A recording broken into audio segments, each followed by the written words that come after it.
But we're going back to the wheel because it is Wheel Wednesday. You like the Baldur's Gate 3 overlay? The like Twitch thing? Yeah, it's pretty good. Quite good.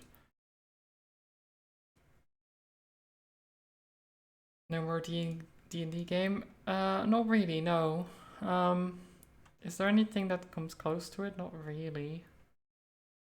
I guess Roadwarden is somewhat like that, but it's more choose your own adventure type thing. But let's do this.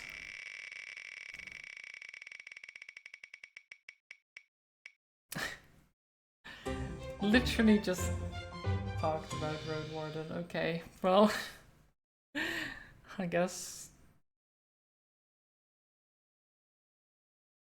rigged. I don't know. Not rigged.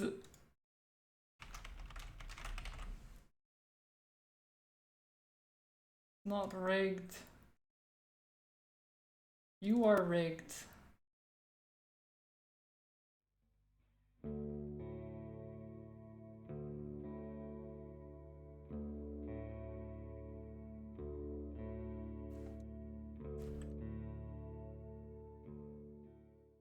Okay, so there's a lot of text going on here. If you haven't seen this game before, that might be a little bit like, what is going on?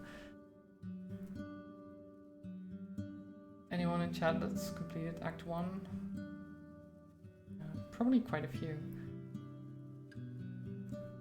But yeah, we are fully nourished.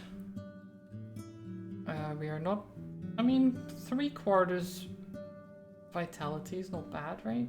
We have some armor, lighter attacks, appearance. 1 out of 5 feels bad, man. We are knowledgeable though. We have knowledge. And can I actually look at my journal? I can. So we have our goal, our goal in life, of course, become rich, which honestly I've not been doing a good job of. But this is our goal in life, in this game.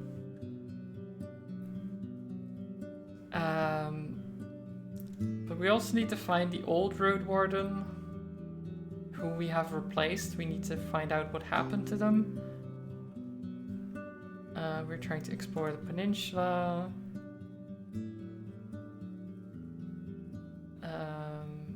The druid in the cave asked me to get a carp from a fisher named Photios in Gale Rocks.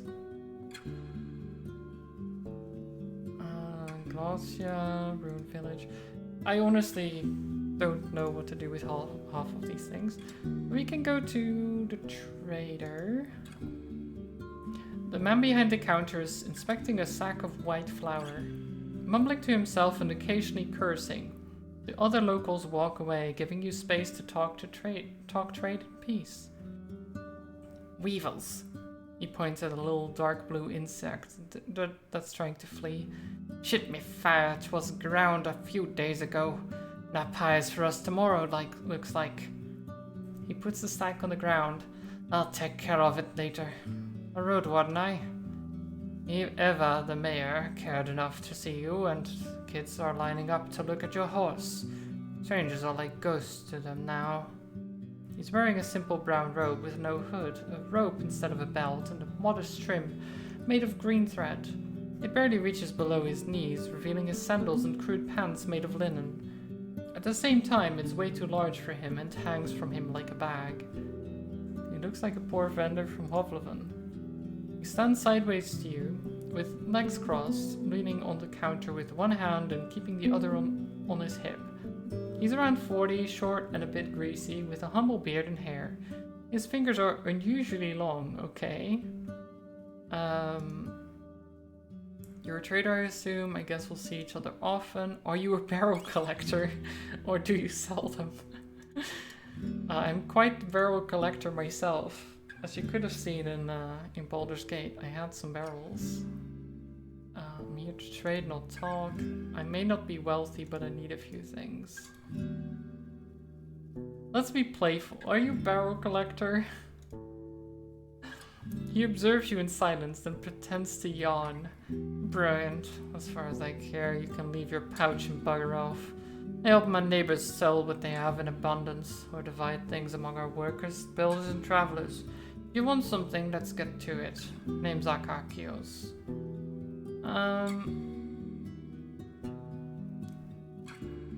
What can you tell me about Asterion? Oh my god, it's so close to...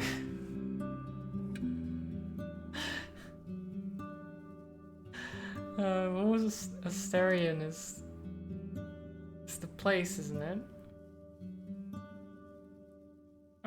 Wait. Oh no, wait, that's the previous Roadwarden. Oh my god. It's true, I forgot. That was his name. What can you tell me about Asterion? That even though he was here more than once, it did not leave much behind, smelly hoarder.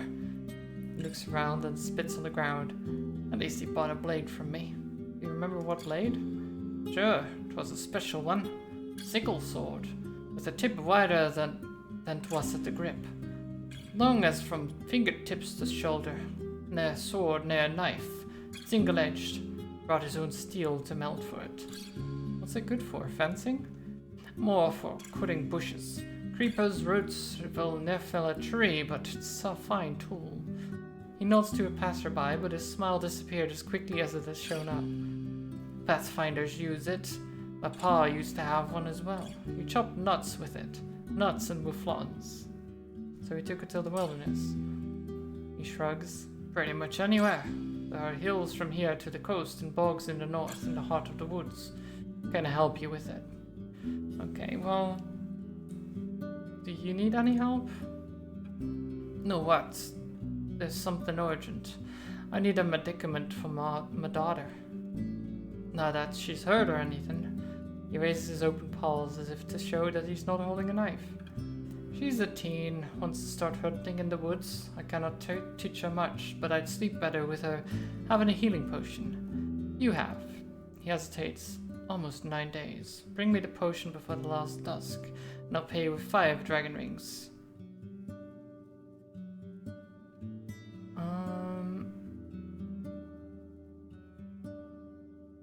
She didn't want to take the stall after you? Nah, but that's fine. She hates me. It is better for her to take after her mother. Where can I find such a potion? I can think of 2 places. The safer bet is beyond Old Pagos, on the mountain of the crazy monks. Crazy and boring, more boring than a mouflon, but they often brew with pneuma.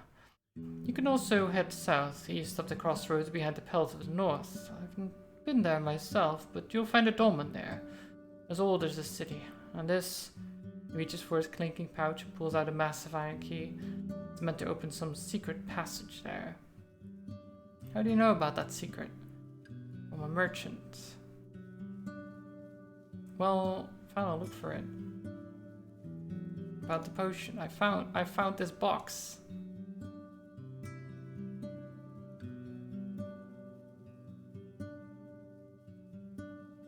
He raises an eyebrow, takes the box from your hands and cuts the cords with a dagger. It's filled with rags wrapped around an earthenware bottle. Well, I actually knew that the bottle was in there. I had already looked inside. It's small and closed with a tall wax seal, inside of which you see a thin stick. With a grin, he picks up the bottle gently, jiggles it, weighs it in his hand, and puts it on the counter. Great. Now let's hope my little girl will not get herself swallowed by a dragon. We said 5 rings. It's yours?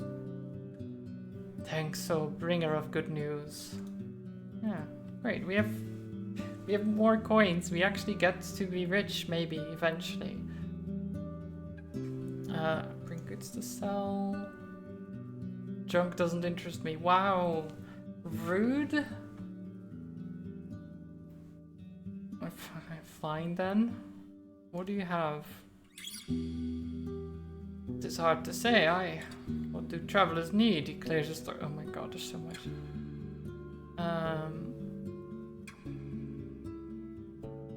Some crates and barrels are empty. They carry an assortment of odds and ends, tools made of wood and stone, pots, mugs, seeds, vegetables, fabric. It takes him a few minutes to look through the wares. He puts 3 packages on the countertop, and as he unwraps the first one, you recognize what it is by the shape alone. You hold a shiny battle axe. Oh, nice. The haft is long, but the head is light.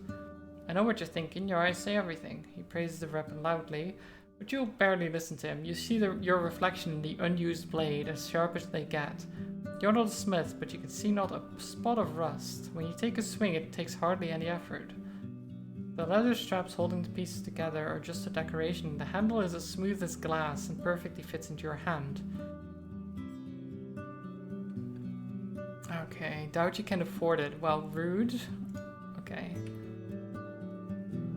What else do you have? Parchment windows of the lantern.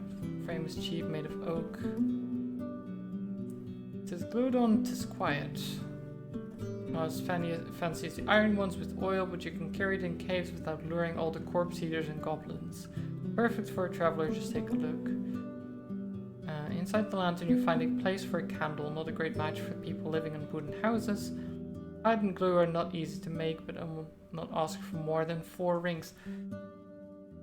God, we sold him a healing potion for 5 and he wants to sell us a lantern for 4? I feel like a lantern or a healing potion should be more than that then, right? Or this should be cheaper than 4. I don't know. The last sack is as wide as a saddle and 3 hands tall. It contains a whole bunch of undyed linen sheets. Depends on what you want for it. Okay, so we can... Oh my god, the battle axe is 15? I don't have any money. I want to become rich, and here he is asking me for all the money in the world. I guess a lantern is very useful though. I wonder why no money? I know. But the lantern could help me find more things in caves, right? And then I can get more money, right? Spend money to make money, right? Surely that's how it works.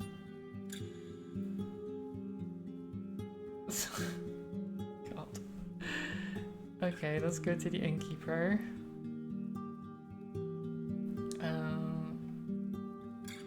I could use a room. Kids keep it cleaner than you'd find at the city. Just tell me when you're ready, okay? Nice. Any rumors? Not really.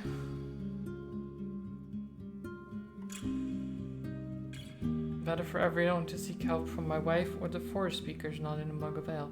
No rumors, but you've heard about someone who may need my help. Okay. Have you had any interesting guests recently?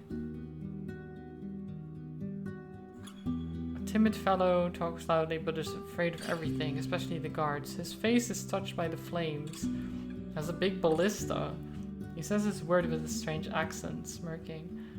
And large bird as his beast of burden. He went south and is most likely gone. Okay, well thanks. I guess we can sleep.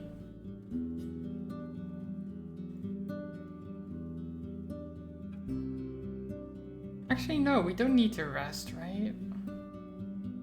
Do we need to rest? I guess we can rest. We can sleep.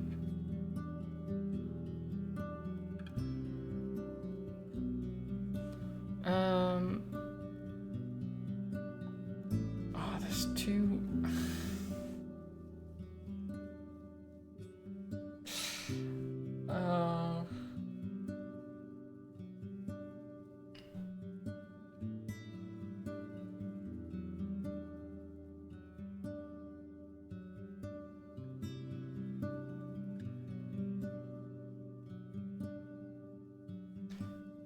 So I can sleep on a mufflon pelt for free, or I can rent the room for 2, which is all of my money.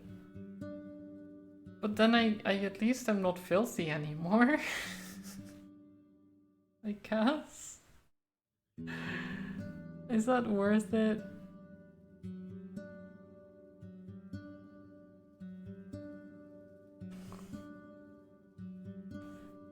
Can I be more filthy if I just...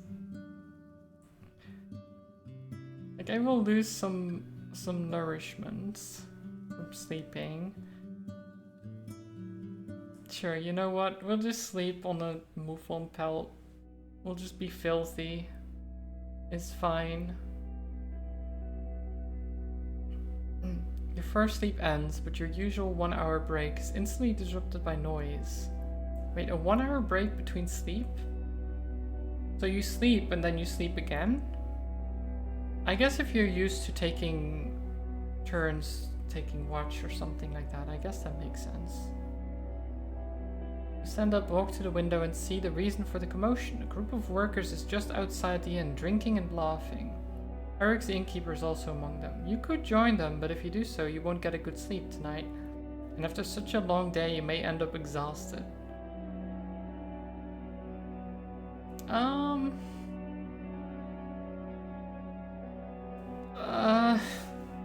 Do we party? Do we party with them? It's not really a party, but...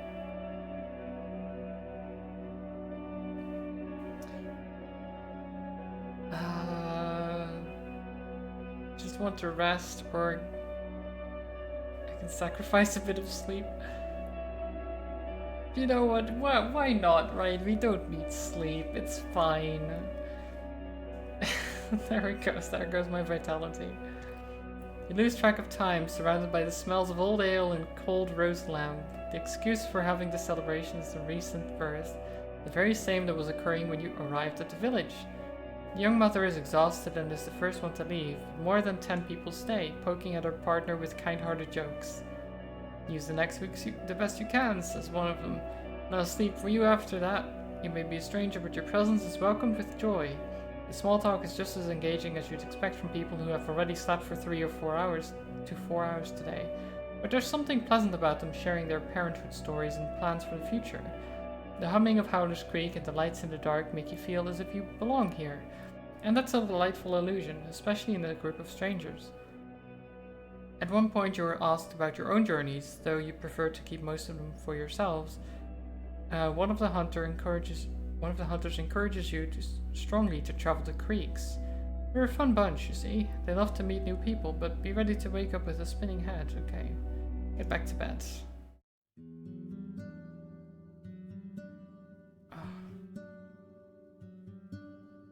It's warm here, but the mouflon skin allows your back to rest a bit. You wake up a couple of times during the night. The smell of the cooked stew fuels your hunger, and the staff return to your room once every hour or so to stir the pot. You wake up early, but leave the building to check up on Age.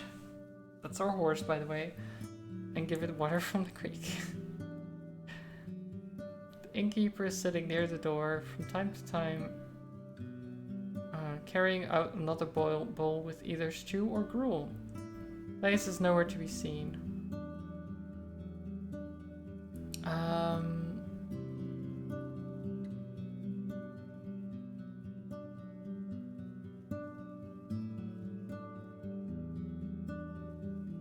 Is this the retro plane of Baldur's Gate? Yeah. Hi, Sparky. Can we rest? Spend the entire day taking care of smaller chores and allowing your shell and soul to rest. Let's do that. Let's rest a little bit longer.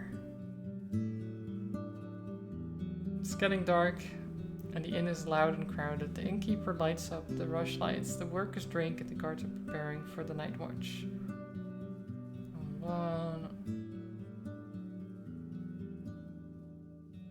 They're surrounded by their playthings, a mouflon on wheels, an elegant wooden sword, and a painted board covered with rocks. Even though you only get a glimpse of them, the oldest girl notes your attention. She springs up to her feet and approaches you with a few skips. She's already pretty tall, dressed in a worn, subdued tunic, so long that it looks like a sack. Nice. Wearing a sack, very good.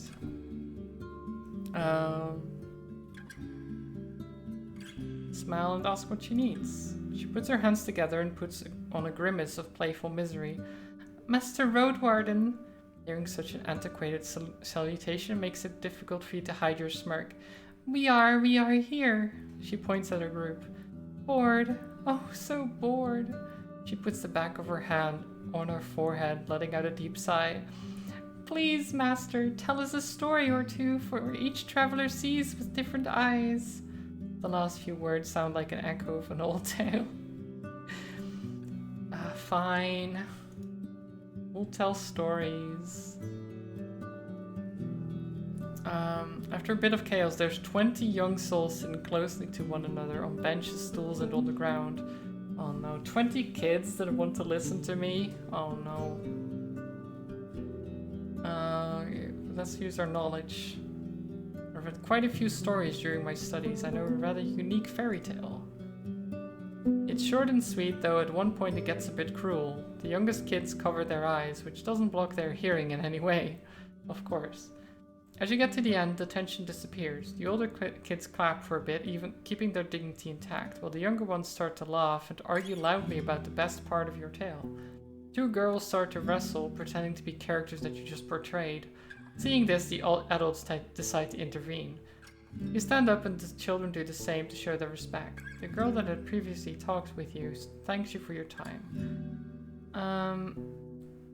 It was my pleasure. I'll return to my tasks. Okay. I'll leave the square and go to the tailor. God, there's so much text. It's so much text.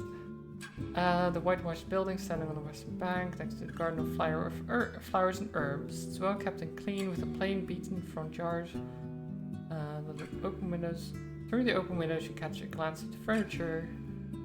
A woman in her 40s is sitting on a wooden bench. The table is covered with fabrics, threads and needles made of bone and iron. She's sewing a long sleeve to what's going to become a blue tunic. Her movements are quick and confident. Her brown, wavy, shoulder-length hair is tied into a wreath-like braid, but other than that, her clothes are simple and inconspicuous. She doesn't have a left leg, but you don't notice any cane. You observe her for a few moments until, without sparing you so much as a glance, she encourages you to speak with a grunt. Okay. I'm looking for a tailor. You found one. Her voice is low and she doesn't stop her work. Her name is Beyond. Okay. I'm interested in a new set of clothes. She stops her work and looks at you briefly. I can tell. Wow. Rude? But that's a lot of work. People would see it. If I were to give you anything, people would see it and I'll not let you sew off some rags. By that you mean your prices are high. You reach for a pouch and she answers with a nod. Okay, well. Rude but true. Wow. I mean, yeah, my appearance is 0. Look, it's fine. You smell of sweat and dirt. People stay away from you. No. But why?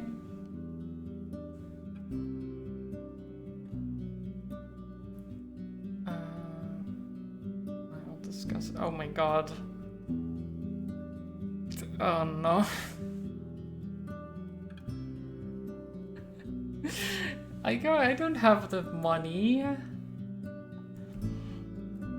I don't have money like that. What can you? You take it off and point at its tears. The woman follows your finger patiently. For 2 dragon rings, I'll patch it up in half an hour. If it wasn't worse shape, I'd ask for more time and more rings. To get it truly strong for longer, I need it to be made of better materials like spider silk. Okay, tell me of spider silk. To silk made by spiders.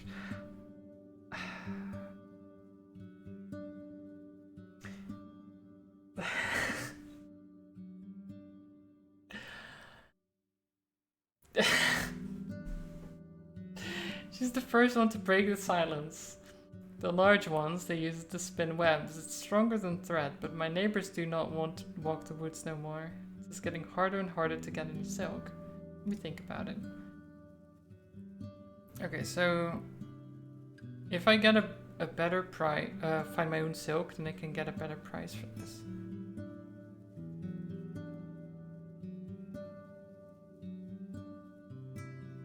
That would be nice. priests. Before you get to the second thatched building, a large man stands up from a bench and gets in your way. He's close to 50, taller than most people you've seen in your life, broad-shouldered. His hair and short beard are brown, matching his elegant woolen robe. A thick club is attached to his right wrist with a leather strap. He left his sandals by his sitting spot. Okay, so he's just barefoot right now. Many want to speak with our guides and teachers. You speak with a solemn and strong voice. But you are not welcome here. Turn back, stranger. Can I know why? You can. He swings his polished heavy weapon. You're from the outside and cannot be trusted. The boors and slaves of the United Church would crush us if they had the chance. Before we allow you to spy on us, we need to be sure it is worth it. I'm your new Roadwarden. Are you sure there's no soul here needs my assistance?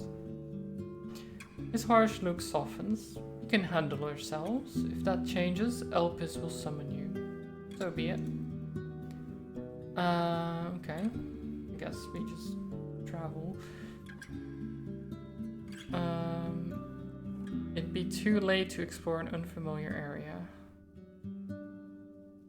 Fair. We can go north, though.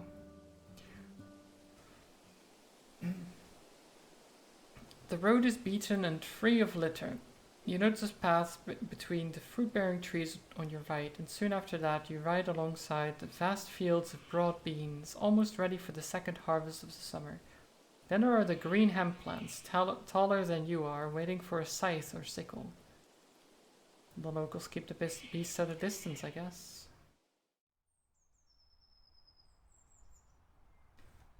Agiostrophes' hooves thump loudly on the beaten track. The green bushes, shrubs, and trees prove that the soil here is fertile, yet the plants don't overgrow the road. These crossroads must be busy at times, maybe even patrolled. In the distant west, you see the mountain peaks dividing the lowland from the ocean. The road east leads towards the hills, behind which there are unusually tall, dark trees. There's a dense forest in the north, from which you hear the croaking of toads. The lost path is already known to you. You're surrounded by 4 signposts, all of which seem to be made from the same type of wood, now covered in moss and fungi. Yet the pictures and letters that cover the nailed boards are nothing alike. Okay, approach the western signpost. It has 2 planks attached to a single post, both of them nailed with rusty steel. The lower sign is divided in 2 halves. The left edge is engraved with 4 simple shapes. Squares with roof-like lines hanging above them. The other edge bears 2 engraved piles, one of them made of horizontal rectangles, the other of inexact circles. The letters between these 2 piles say stone. The upper plank is covered with the white word monastery, though it's divided in half. Right below it is an engraved vertical rectangle with an hourglass inside it. Okay.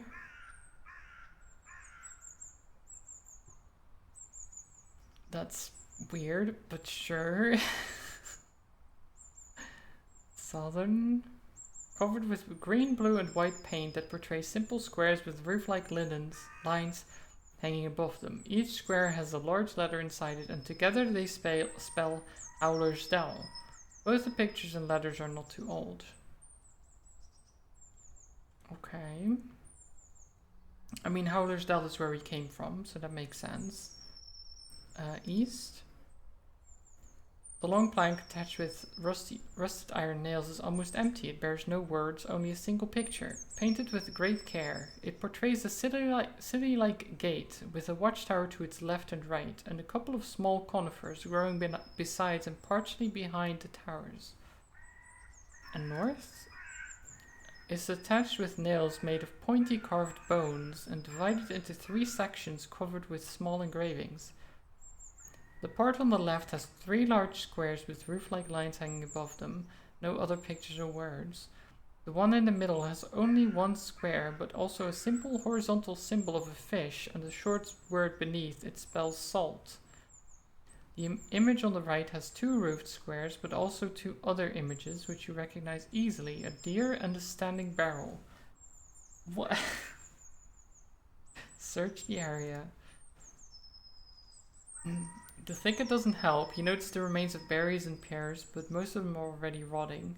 Spread close to the wooden stools at the side of the road. The nearby creek is not impressively deep, but the beaver dam, for some reason taller than you are, makes it wide and waters the surrounding soil. A few steps away from the southern signpost, you find something sticking out of a shrub. It's a moist plank covered by fungi. You try to move it with a stick and a gloved hand. After a minute or so, you confirm it's an abandoned sign covered with green letters and colorful pictures of flowers and trees. Steep house, you read with difficulty. Where did it used to be attached? The southern post is the only one with holes left by nails. Search it some more. Sure, there's nothing left to be found. Okay. So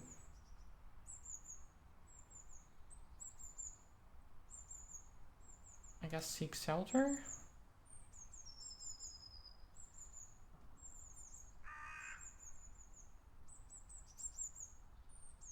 Oh no.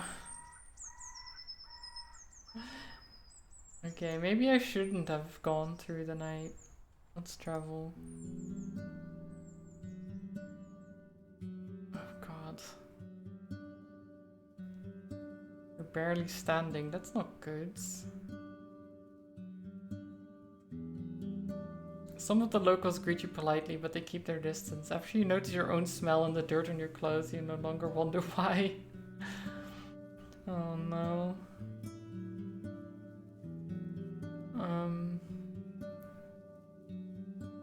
Let's see. He both introduces himself and answers an unspoken question. You frown and realize you indeed saw him before, and your palfrey was nicely taken care of during your first visit to the village. I'm one when it's necessary, but I'd rather grind flour. Okay, blah blah. Would a dragon bone be enough? One day. Knowledge.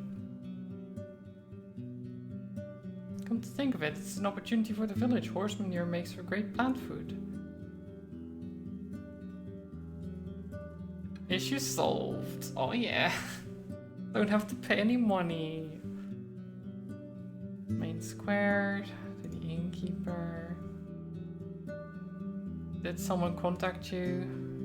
Ask for Timo. She's usually at the creek, just outside the southern wall doing laundry. She wants to find herself a husband. There's not much in it for you unless you will be here for the marriage rites, but it will make her happier, okay? Interesting. Look for Timo. Okay, we're now the matchmaker, apparently. I thought we were supposed to be a Roadwarden, but instead we just wander around in filth and just spend all our money and everything on stuff we're not even using. You find 3 Welsh women, blah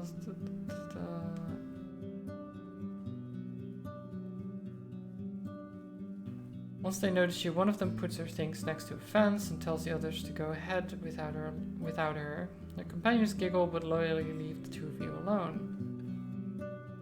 I'm also happy to speak with the traveler. She starts and looks away. Whenever she speaks, she's both very direct and distracted, struggling to explain her plans. After a brief conversation, you try to sum it all up. You seek a man who'd agree to take part in the marriage rites of your druids. She nods energetically, but then freezes. She stands from her work, but her face is young and smooth, and since her hair is hidden, her bright hazel eyes keep drawing your attention. Not just any man, she interrupts you angrily. Someone who stays in the sun and works hard for us and the kids. You ask if she has any children already, and after another minute of her awkward explanations, you take a guess that she doesn't. You ask if it would make a difference for her to move to a different village. We live good lives here, safe and plentiful. I'd rather stay, but I could leave with a safe convoy. Okay. Hmm.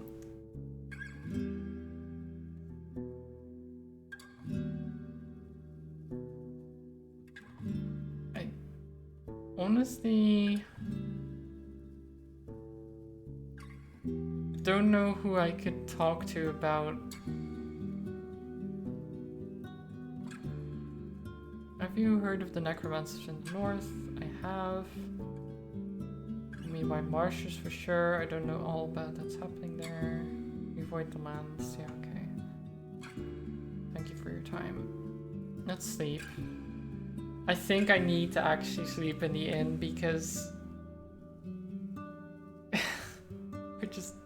we're just terribly filthy. We're unhealthy. I'll spend the last of my money and then really hope that I can actually, you know, get some money instead of constantly spending it. Like most people, you wake in the middle of almost every night. Before your second sleep comes, you spend an hour or two taking care of your belongings, shell and soul. Some people spend this time with their friends, families, or lovers, but your routine is different. If you don't have to take care of the essential tasks, stretch muscles, spend some time outside observing stars and listening to wild creatures, check on age, just stay where I am. I'm not gonna check on age. Age can take care of himself. It's fine. We can just observe the stars and listen to wild creatures.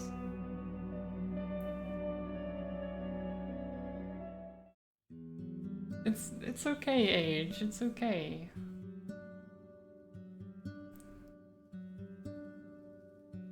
Age has already been brushed and watered. See, you don't need me to brush you. You will be brushed anyway. It's fine. Ooh. Eggplant soup, a bowl of pears, and some crumbly biscuits. Not bad. Am I cleaner than you? I'm 3 out of 5 now, but you probably are cleaner than me, yes. I'm now a lot cleaner than I was.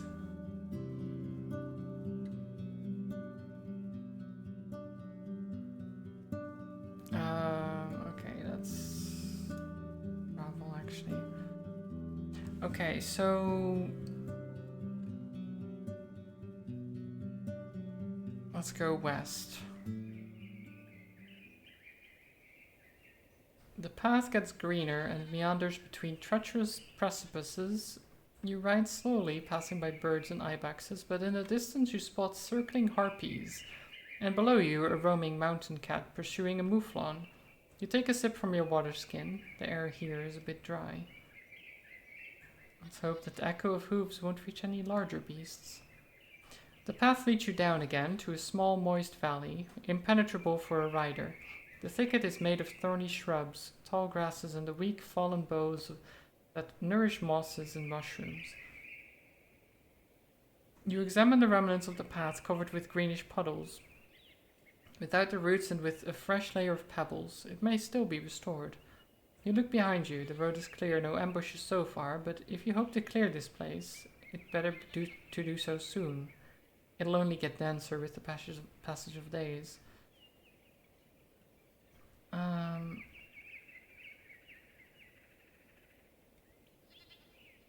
not afraid of getting tired. I'll get this done in half the time. No, just take my time. 2 hours is fine. Your muscles, not used to such tiring work, grow tired quickly, so you take a few short breaks, avoiding the thorns and dirty water. When it comes to pushing aside the bows, you breathe heavily, but you need only enough space to let your palfrey get through. You're filthy again. Immediately filthy again. Oh no. Why? I can't stay clean. Maybe the animals will start to roam this place again.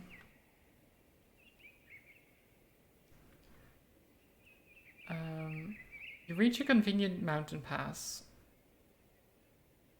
I can't actually turn back. Interesting. With cranks smoothed out by centuries of rain and wind, the sun warms up both the vegetation and the beaten road. The only beasts you spot are loud rooks, glancing at you from the rocks and branches. Clearing the rock slide would take hours of work and a large group of people, while forcing H to climb up and down could break its legs. I don't want to break your legs, H, so we dismount and just look around. You climb up the rocks, having plenty of spots to rest your hands. Most of them won't move even an inch. As you get closer to the small dead tree, you notice something odd among the stones. Pieces of old fabric, completely covered with mold, most likely the remains of a tunic. Well, okay. I can't do anything with that, apparently. So... travel...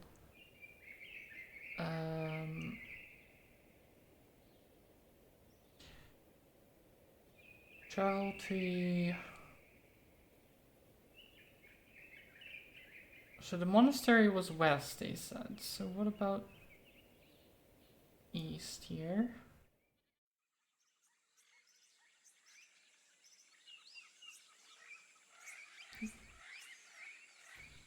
The corridor of leaves and grey rocks leads you to a gate, large enough for a wagon, held together by a wooden bar.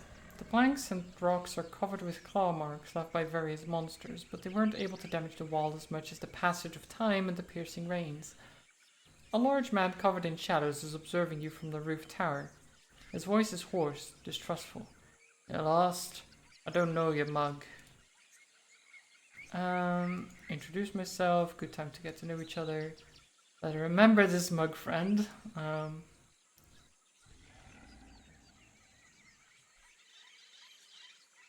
the Roadwarden, and you're the gatekeeper, I assume? Oh yeah, just on duty and armed, so you know. He lifts a loaded crossbow and sticks it out to the shadows. But I'm no enemy of yours. He leaves the tower, wearing a black gambeson, so ragged it can't be fastened anymore. It tells a story of claws, thorns, and improvised repairs. The hole in a man's hemp pants reveals a scraped knee. It's hard to tell his age through his exhausted, sleepy eyes, a short, unkempt beard and a bandage horizontally covering his ears, and a spot that used to be his nose. There's clotted blood on his brown hair, and mud on his clothes and brown neck. Despite all this, he's of a huge shell with wide shoulders and thick legs. Thick legs, nice. New to the job? Pretty new. He chose a shit place then.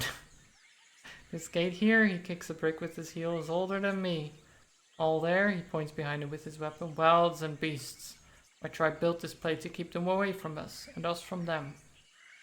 He scratches the bandage on his cheek. Name's Quintus, from Old Pagos. Been there yet? Not yet. So you don't know. It's west from here, behind the crossroads. But it's touched by sickness. We used to send one soul here every morning and escort them back before nightfall. But some days ago, no one came for me. I spent the night here, sneaking wolf shits almost got me. He picks up an almost empty water skin from behind a parapet and takes a sip. Went home by myself, only to learn about the sick. Been here ever since. What do you know about the plague? Not much. It kills. That's all there is to know. My tribe's smart, locking the gate. The right gave them strength. Shouldn't do, no. About this gate.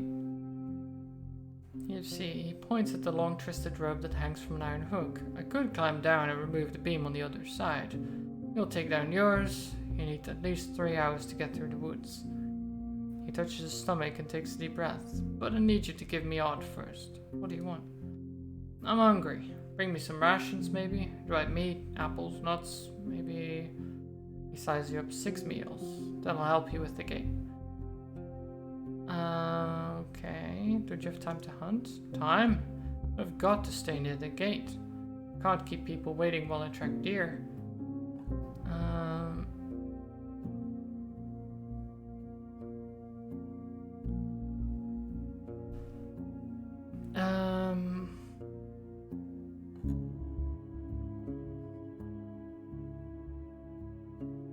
go with you. I take the trophies, you get meat for roasting.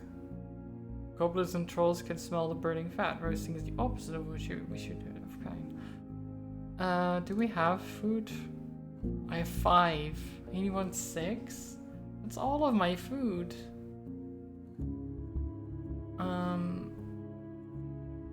You can just forage. I eat berries and sorrel every day, but this isn't real food. And I've got to fight off all the snakes and badgers. How would I pay you instead? Oh yes, with what money? What are we gonna have for dinner then? True. Shoot some birds with a crossbow. Not much of a shot really. Okay. I can get you some corals. Actually, can I? Do I have? I can't really do that.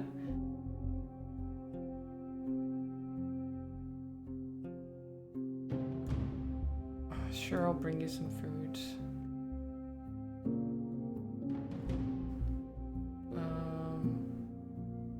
I'm looking for Astarion. He hasn't been seen here in many days. Did he often travel through the woods? Sure, though on a different mount. He had a Saurian, 4 ibexes long, 2 ibexes tall, moves on 4 legs. Yeah, okay, I know that he had that. That one time I was taking a piss in the shrubs and the Saurian made the beast run up the rock face and it jumped on that. He points at the hill and like they ran above the wall and landed on the other side, just like that. You said the Saurian was large and green? I mean, not everywhere. He has rest scales here on the tail and shoulders. I think I don't know what to call it. Okay. What's the one?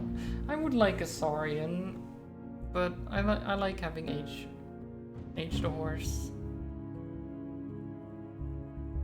Can we have both?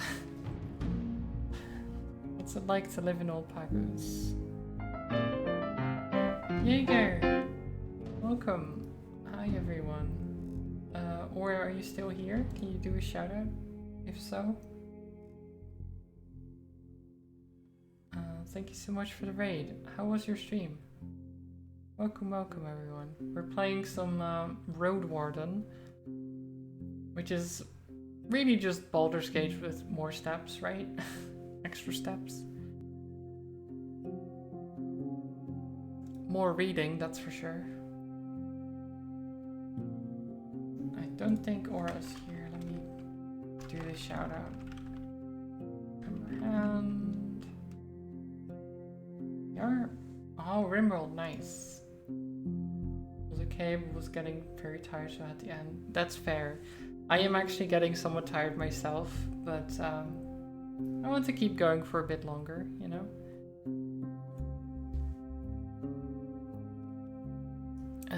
When you bring up the monastery... Wait. Oh yeah, Old Pagios. What am I to say? We've got rocks. Nice, yeah. Taps the wall, makes houses, bowls, tools. We sell them too. We grow oats and broad beans. Ibexes give us wool and skins for monks. What do you call it? The ones you write on? Parchment. Yeah, it's a good place. Beautiful old hill. That's what Pagos means. Old hill. Your lack of sleep has caught up with you. Yeah, that's what happens. I do the same, to be honest. I keep staying up longer than I really should, and then being like, why am I tired? Why can't I get less tired? When you bring up the monastery's eyes get brighter. Good people. They came here on a mission, teaching us Right's book. My grandparents were pagans, you know. But we now follow the river of truth. We keep to ourselves, but help others when they need us. I've heard about some bandits. Were they bothering you? I only know there's one band somewhere, but not around. Never saw them, okay. Why are you afraid of Glacia? He straightens up and gives you a long look. I don't know who you're talking about. Okay, fine. Shouldn't you look for a real shelter? Someone's got to stay at the gate. The villagers in the east don't know about the illness. They may try crossing the woods, hit the closed gates while fleeing some wolves and stuff. Also, can't leave the gate open. It's like a dam for monsters. No, that's fair. You know what, we'll leave him. Going to lurk so I can have a nap. Yeah, you get some rest. I guess we'll try to look for, like, Alpagius. See what's going on there. You cross a clean, shallow yet wide creek that runs south, then follow the uphill path squeezed between the hills and the lush forest. You spend a good couple of minutes passing a haunting meadow filled with dozens, maybe 100 cut-down trees, now overgrown by bushes and grass. You can't think of another time when you've seen a clearing of this size.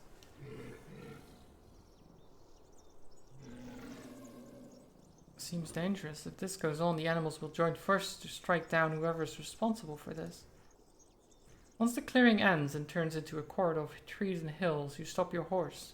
There's a monster in the middle of the road, reaching out with its long arms to grab and devour fruits and leaves from tree crowns, chewing them without haste. It's standing on its hind legs and leaning on a thick tail.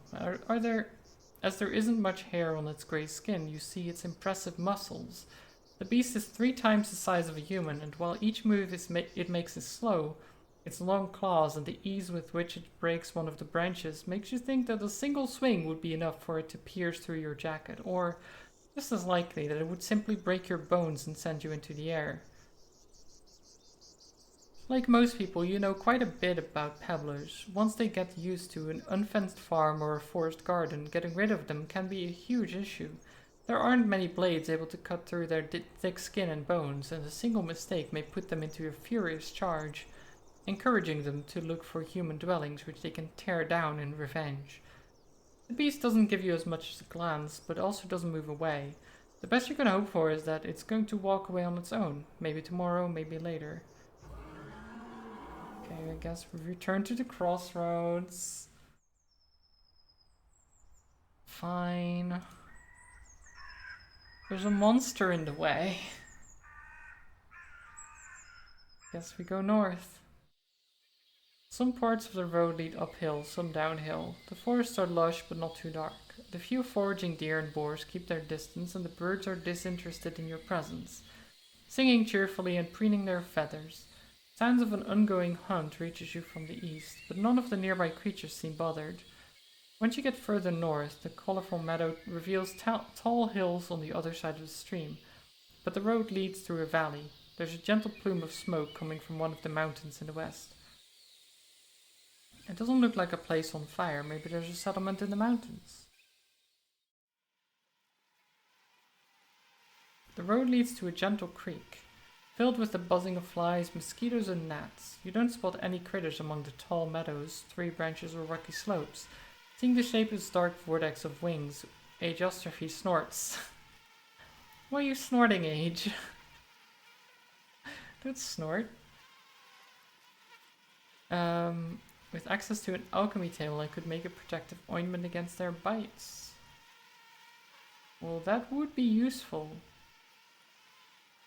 Look for a different route. Ride forward with a blazing torch. Take some time, but I will wrap myself up with every piece of clothing I own. I don't care. Just hurry.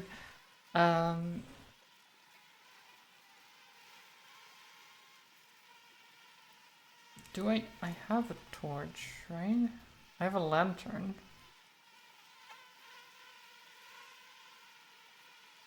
Don't really have a torch.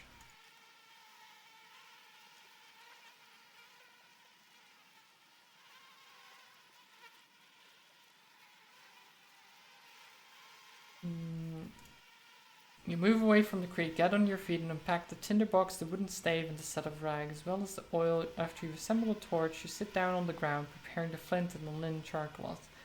Decades ago, before the sudden invasion, people used fire strikers made of thick steel, but all you have is a cube-like piece of harsh pyrite. It's not ideal, but good enough for a couple of sparks.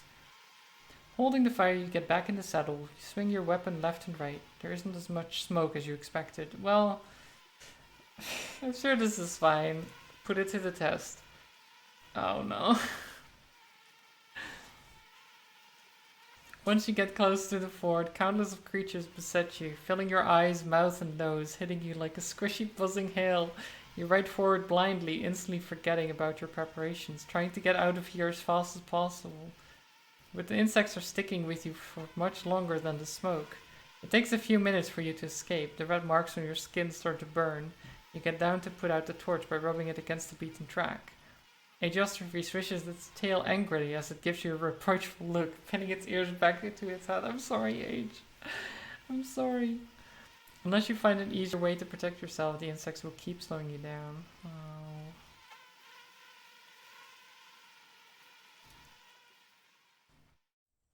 You're just looking back at me being like, why did you do that? I'm like, I'm sorry. For most of the time, you're surrounded by yellow meadows. The trees on your left get sparser, while the few lonely birches on your right still bear the signs of tapping. Marked with knife cuts, tied with cords, some of them still carry wooden vessels, as if they were simply abandoned.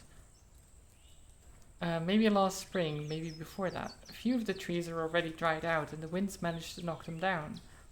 As you get closer to the crossroads, the ground gets muddy. The beaten path avoids the wetlands as much as it can. The screeches and hisses mixed with the buzzing of insects, and as you reach a small pond, there are signs of blood on its bank. The air is moist and heavy and has a hint of rotting meat to it. It's better to avoid the bogs when night approaches.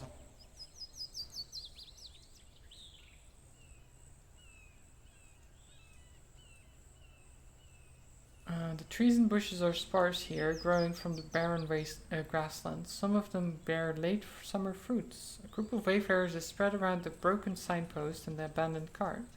They're skinny but healthy and are standing upright. They're wearing humble, dim gambesons on top of their hemp tunics and pants, all of them worn, in some cases undyed, while others are dark green or brown. 4 of these individuals wear cloaks and are armed with spears, bows, and stone maces. On their necks, wrists, and belts, you spot small talismans, fangs, bones, wooden beads, and leather straps. Why were they buzzing? Don't buzz. There's also the 5th figure, standing a bit at the back, with lowered shoulders. Unlike the others, they're hooded, and in such a manner that you doubt they can see anything other than their boots.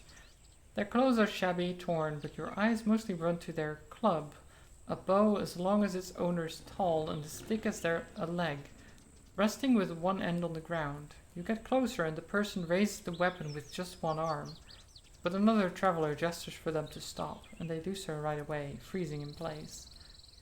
Stay in the saddle, just in case. The man behind the gesture doesn't approach you, just nods. Safe travels, stranger.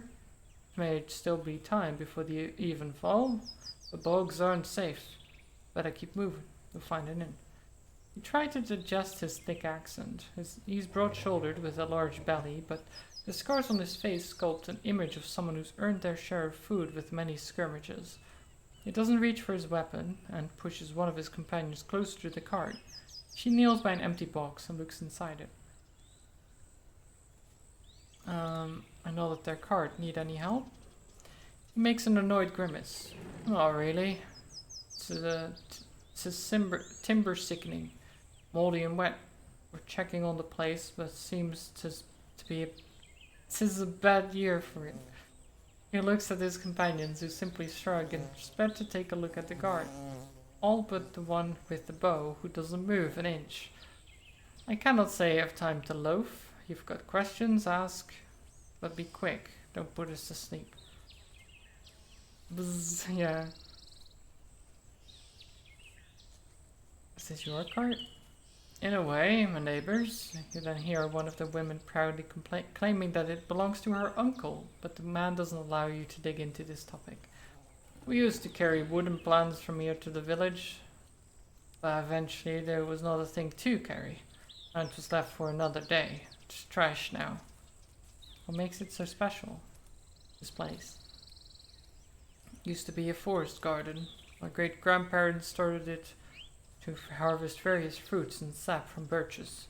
But those were other days and other roads. There's nothing of value left. and no time with strong folks to take care of the land.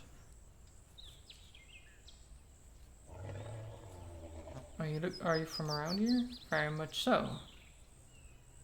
You new to Road? Do you know our home? No clue. Wait, Marcius, it's there. Looks at the crossroad leading east. Oh, it's the necromancer place. Nice.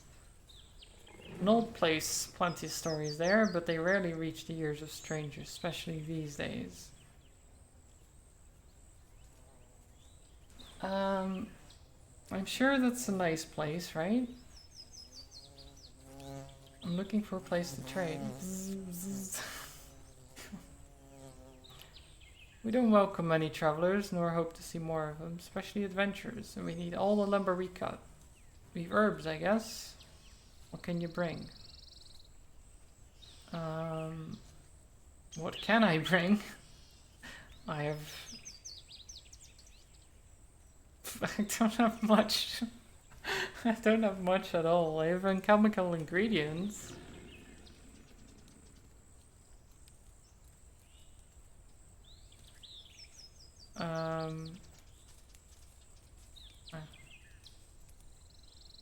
Food. Travel sets. I have soap. Is that good? Do you want soap? Oh, you need a food? We're doing fine, used to counting on ourselves, at least since we've most of what we need, other than iron, steel, bronze. Bring those, we'll welcome you. Okay, well, fair. Stay safe, stranger. Raise his voice, waste too much time. Okay. So, they want iron and stuff.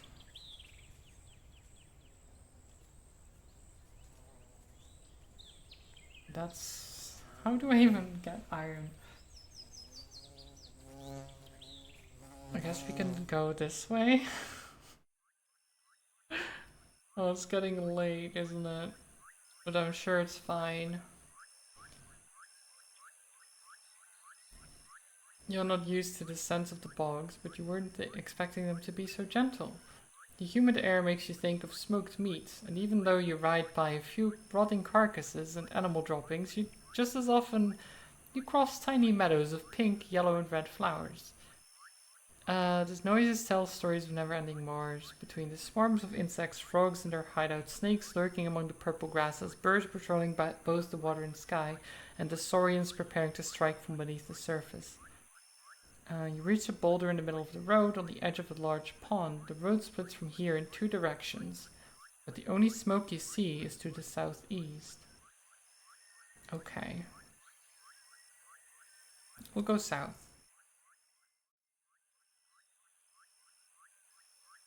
The leafless plants resemble tree roots rather than creepers, even though they're dark green and sway from side to side slightly. Age stops without a command, unwilling to approach the nightmarish gate. There's no other path in sight. Knowledge. I recognize the mushrooms growing behind the creepers. Once they're gone I can pick it, but only in the middle of the day.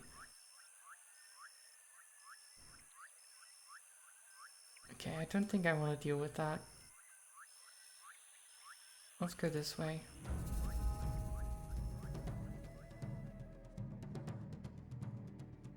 The road takes you to the edge of the woods. A few trees have found lucky scraps of soil towering above the water, while others shorter and not as lush have roots sunk into the pond. Some of the plants were felled with tools, so the root itself isn't so dark. While the few sunbeams getting through the weaker branches on your left are surrounded by darkness and swarms of insects. Help! Help! The sudden cry, as well as screams of pain, reaches you from between the trees. A woman or a child.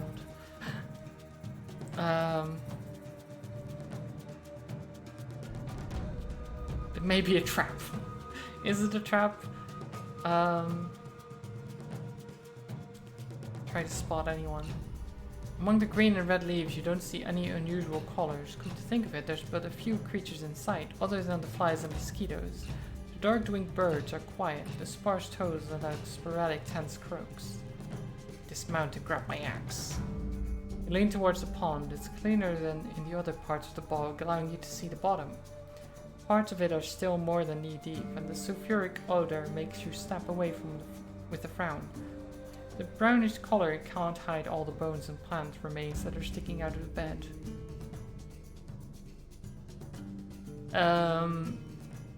No time to waste. Rush into the water. Oh, we're dirty again. It's fine. You get slower with every step as your pants and boat boots are soaked in water and mud. The cold water makes you shiver and the sulfuric odor makes you glance at the end of the bones sticking out of the pond bed. The voice doesn't stop. You gather your bravery and move forward, disturbing the settlement so much that it forms a cloud of mud after every step. You run into the trees.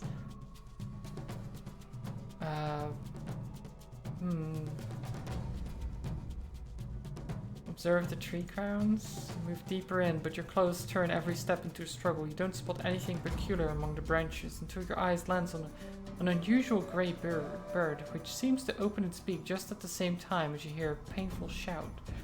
A dark shape is descending towards you from the very same tree. Okay. Strike it, catch it, or jump away, or examine it. I feel like examining it might be too late then, right? Let's try to catch it. I'm sure that's fine, right? Catch.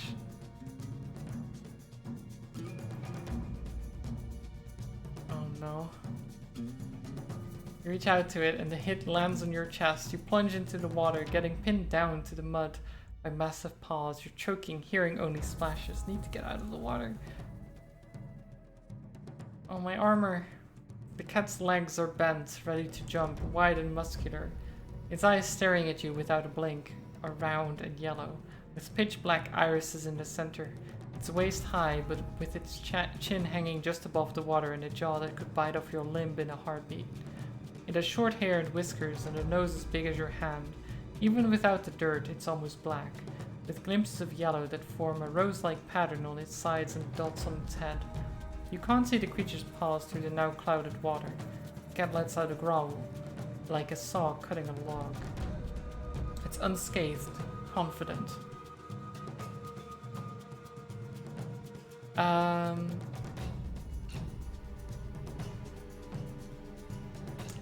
Okay, do we take it? Do we try to fight this or run away? I feel like running, considering we're in a bog, it's not gonna work, right? This cat is just gonna catch up to us. Surely. Take a defensive stance. We hold our ground. When you hear the flapping of wings, it's already too late. Bird talons sink into your shoulders. No! And once you get distracted, the cat darts forward, reaching for your thighs. You evade its first strike, but it then pushes your shoulder with its huge paw, cutting through your armor. Before you can reach it with your blade, it's already out of your range. Your gambeson keeps you in one piece. The grey bird also flies away, and is circling around you, gracefully avoiding the tree trunks and branches. Oh no. Oh no. I think we're dead. 2 against 1. The cat looks you in the eyes, then roars. As it moves forward, you don't see any wounds on its shell. Its companion circles around you, looking for an opportunity to attack from above.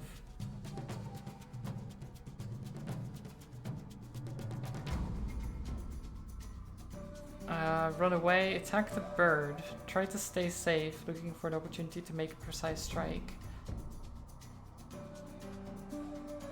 Yeah, let's try we're probably going to die. Oh, yep. Oh my god.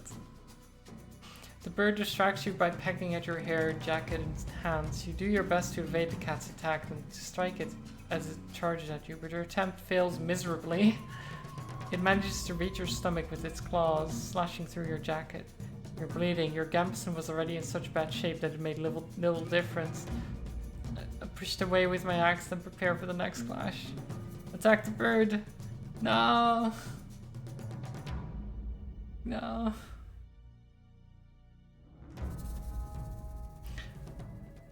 F. And we can replay this encounter apparently. Okay, we can maybe try to do this differently. Okay. Try to spot anyone, dismount, grab the axe. Let's take off everything below the waist.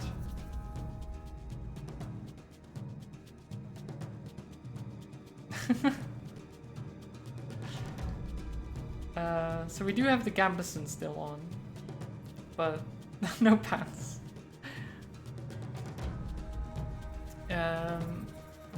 No boots, nothing like that. As your naked skin touches the water, you expect it to be more like slime, but nothing of the sort happens. Only your eyes and nose notice the difference between this place and a regular pond. Okay. Look around. As you walk among the trunks and branches, you see no large creatures. The water in the distance is static, with small fish snacking on lily pads and chasing one another. Something lands on your back and you plunge into the water, getting pinned down to the mud by massive paws. Yeah, need to get out of the water. Oh no. You try to roll away, and while the creature is heavy, with large paws and strong legs, you're strong enough to knock it off yourself. You bounce from the ground and dash through the shallow water, smoothly getting back on your feet, still holding your blade. Okay. It's a little bit of a better position, but we're dirty, which I guess isn't that bad, right? We're just filthy, not hurt. Look at the beast. The cat's legs are bent, ready to jump, wide and muscular. Okay, if the human voice is still around, try to focus on it. Screams have disappeared, and you notice the sudden noise of flapping wings coming straight at you. You instinctively take a swing. The blade sends the halves of the raven-sized creature into the water to the enjoyment of the local scavengers. A few grey and red feathers are drifting next to you. Ah, nice. Took that bird out immediately. Raise the axe and look at the cat. The cat roars towards its dead companion, then looks into your eyes. As it moves forward, you don't see any wounds on its shell. Look for an opportunity to strike. Oh no. Push it away. Oh my god, oh no. we're not doing well here.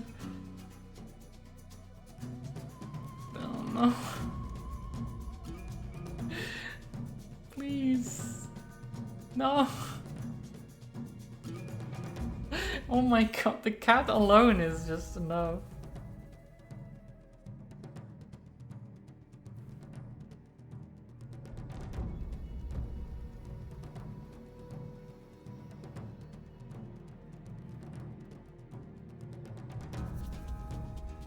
Strike it. Okay. The axe you brought north almost doesn't land, but your quick reaction overcomes the blade's shortcomings. It hits the beast, cutting the skin on its shoulders slightly, but also pushing it with a powerful blow. You step away, avoiding the pounce. Okay. Try to focus on the human voice. Get that. Okay.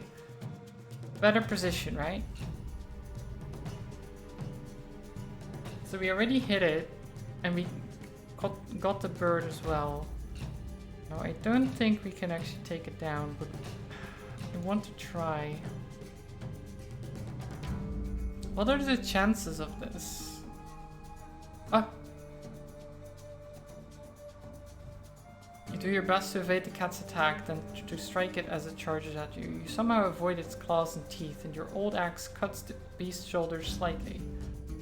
Yeah, my axe is not very good, apparently. The cat looks at its dead companion and without a second thought leaps away, then partially swims, crossing the pond with a speed matching your palfrey's gallop.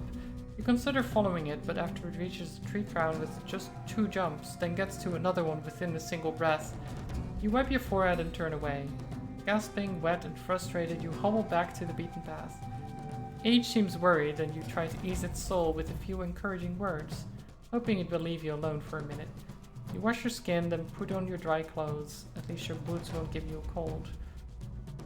I did my best. True. Okay. This is fine. Ease my soul by singing the deep blues. Yeah. Singing the deep blues. You ride along shallow waters on one side and flooded trees on the other. You reach what seems like the end of the road. The turn south is already overgrown, most likely abandoned after it was devoured by the bog. But as you look north, you see a wide clearing that with time has become a meadow, and a lonely hut at the end of an often traveled path. You pass by the fresh tracks of heavy-hoofed beasts, but spot no wild game in sight. Your ears can't free themselves from the birds, rodents, and dragonflies. So actually, did I get anything from the bird? I don't think I did. We just got wounded, that's it. Wounded and dirty, that's what we got from that. Ride carefully. The further north you ride, the shorter the grass gets. These vast peat fields, broader than the 2 or 3 villages placed side by side, are many years old. The turf bricks surrounding the solitary hut are still fresh, drying in the late summer light. The scent of this area is like that of no bog you've ever encountered. Instead of a sublime aroma of healthy soil, it's intense sulfury, leaving an almost sour taste on your tongue. The short scarp is dripping with water like a running sore of the earth, carved with spade and muzzle. The house, made of birchwood, dry turf, and this blanket of soil, is a structure you're not too familiar with, but you imagine its interiors are much smaller than they appear to be. The walls are a few feet thick to keep in the warmth, and such roofs tend to get soggy until they collapse after a decade or so. The only soul in sight is sitting on the bench, stuffing his mouth with fistfuls of green leaves that he takes out of a small basket placed on his knees. Introduce myself. Still chewing, he mutters something in response and shakes his hairy head, swallows and puts the basket away. He stands up and takes a single step forward, approaching the edge of the scarp.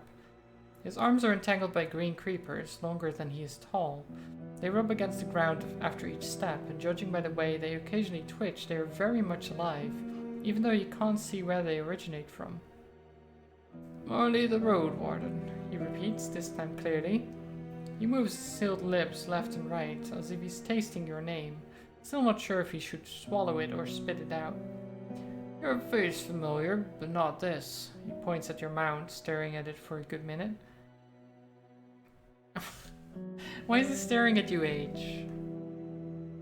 His voice is quiet and young, not older than 30. If you were standing next to each other, he would be almost a head shorter than you, but for now, he towers over you. He has sunken cheeks and sloped shoulders. Wait, I'm on a horse, though. I guess the horse is still not as tall as this. While his grey woolen robe was never pretty, it's now close to being a rag, and his sandals reveal long toenails. Observe him more closely. His eyes are as brown and dark as the grasses of this very bog. His left earring is made of a tusk and a feather, rather, not leather, while the right one is an hourglass made of silver. Their broken ring makes it at all times tilted under its own weight. The leather strips on his wrists and ankles hold beads, pieces of amber, old game dice, and tiny skulls of birds and critters. Okay, so he just has all these kinds of things on his person. Even more cords are hanging from his neck, some of them so long they reach his stomach, carry countless amulets, some of them torn, dried, shabby, or fragmented. "Were you here before? Mayhap I dreamt you in my sleep." His voice and look are absent. "If so, I'm Thyrsus, the Turf Warden." The Turf Warden? Wow.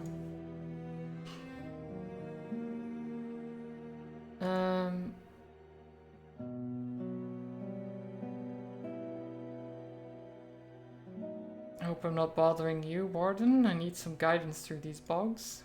You do? There's not a thing behind me nor east of here. All you can do is turn back. He looks at you in silence and yawns loudly.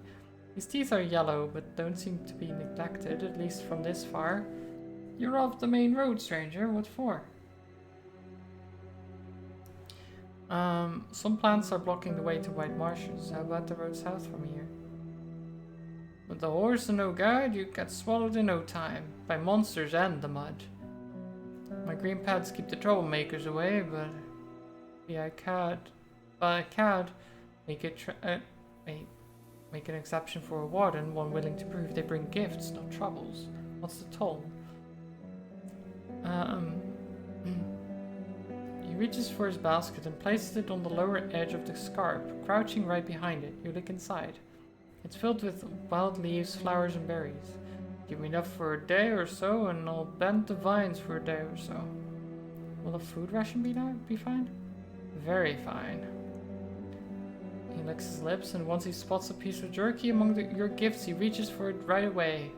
With the full mouth, he snaps his fingers and mutters something with satisfaction. Do you live here all by yourself? Yep. Warlocking, peddling, guarding turf. My tribe dug out what they can this summer. Just keep dragons away from squashing the bricks.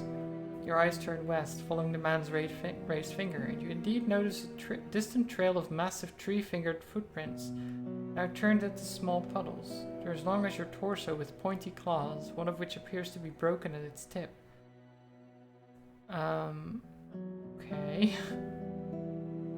Found a scrap of land that I think may be cursed. And you're saying the rest of the north isn't cursed? He lets out a chuckle. He raises one of his creepers and looking in the distance scratches it. No cure for that, but ask Eudocia, the witch from the other side of the woods, far east.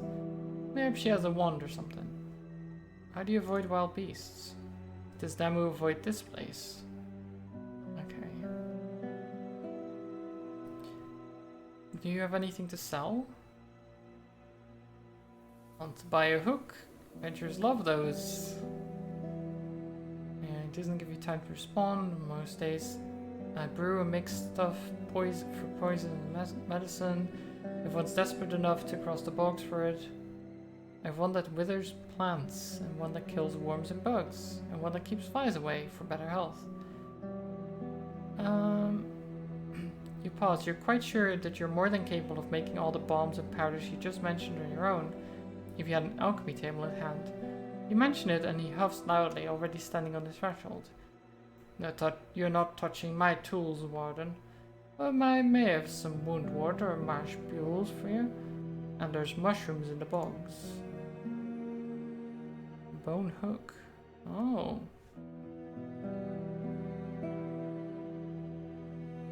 Well, I don't have any money. Any ingredients I could use? Okay, never mind. Can I use your alchemy table? Of course not. If you use bones to spare, take them to Foggy by the northern road. Okay. Be it really worth constant overseeing? Sure, kind of, I think. You ask him to tell you about them, but he admits it's the others who harvest it. I meant to pile it all up into rickles. I'm always so busy. Okay. Right, okay, well, great. We can go here now.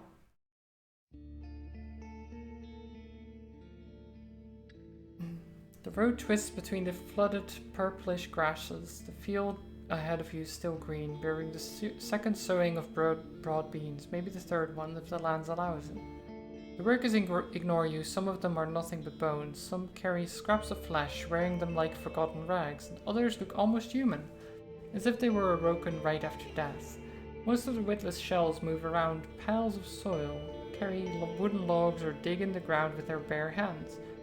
But there are also those with considerable abilities. They use pitchfork, hoes, and splitting axes, and confidently cross the uneven ground. There's only a few breathing souls inside. They observe your passing, but keep their distance. Don't need to be afraid. The people who live here seem to have everything under control. It's fine. The guards let you in without questioning. The entrance and the wall in general were recently constructed, though are still not finished.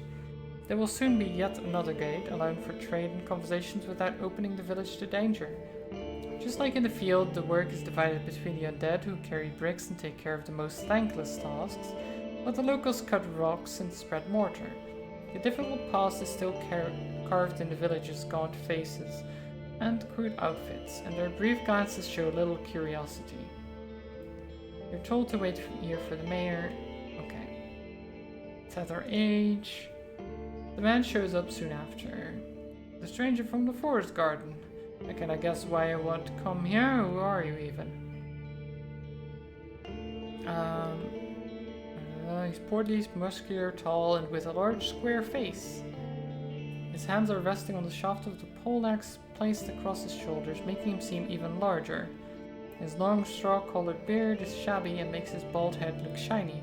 You can't really tell how old he is, though you see no wrinkles. Just like the others, she's wearing prominent charms, serving tiny figurines of animals made of bone and wood.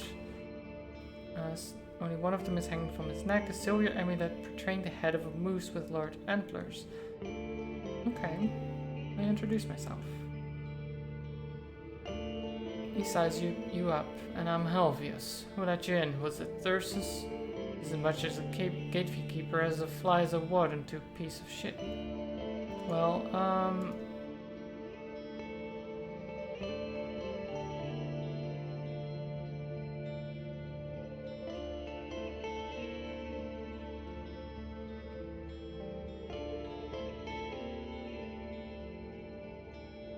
who knows? Maybe I got here all by myself, chop those creepers into salad. He stares at you for a good few breaths until your smell makes him shake his head. Okay, fine. He didn't like that. Welcome back, Age. Don't play monkey with me. These bogs have been our tribe's home for years, as well as the things growing in them. Okay, fine. Terrazar, oh blah blah. H snorts, yeah, there you go. I noticed that there's only one elder in sight and he's observing me. He's standing on the top of a wooden platform by the building that's unlike any other in the village. His eyes are keen, the left one is dark, the right one is grey, bright. His head and face are shaved, and his simple undyed robes are in even worse shape than the outfits of his typefolk, well, or mine. I mean, mine is in terrible shape. Once Helvius realizes what you're looking at, he lowers his weapon and clears his throat, like a boy caught red-handed. The elder walks away, holding a walking stick with one hand and touching a wall with the other. Laurentius, says the mayor, the priest of our fellowship and the one who saved our people. He raised his hand, pointing at the dead shells bustling around the construction site.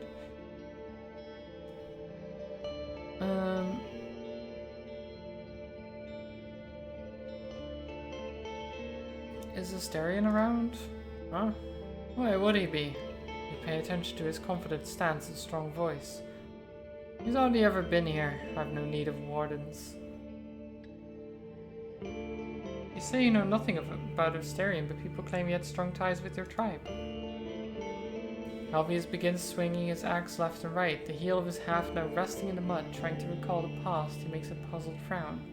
Oh, what? I was told he met with our warlock often. Who knows why? Ask him if you must. I'd like to speak with Laurentius. You and many others lie swamped by his work, and we've enough threats in the shadows already. Okay. I want to convince him that the undead ought to burn on the pyre. Wow. I want to hear Wright's will. You're at the right place, but at the wrong time. One day all the provinces of the land will learn what was revealed to the prophet. Okay.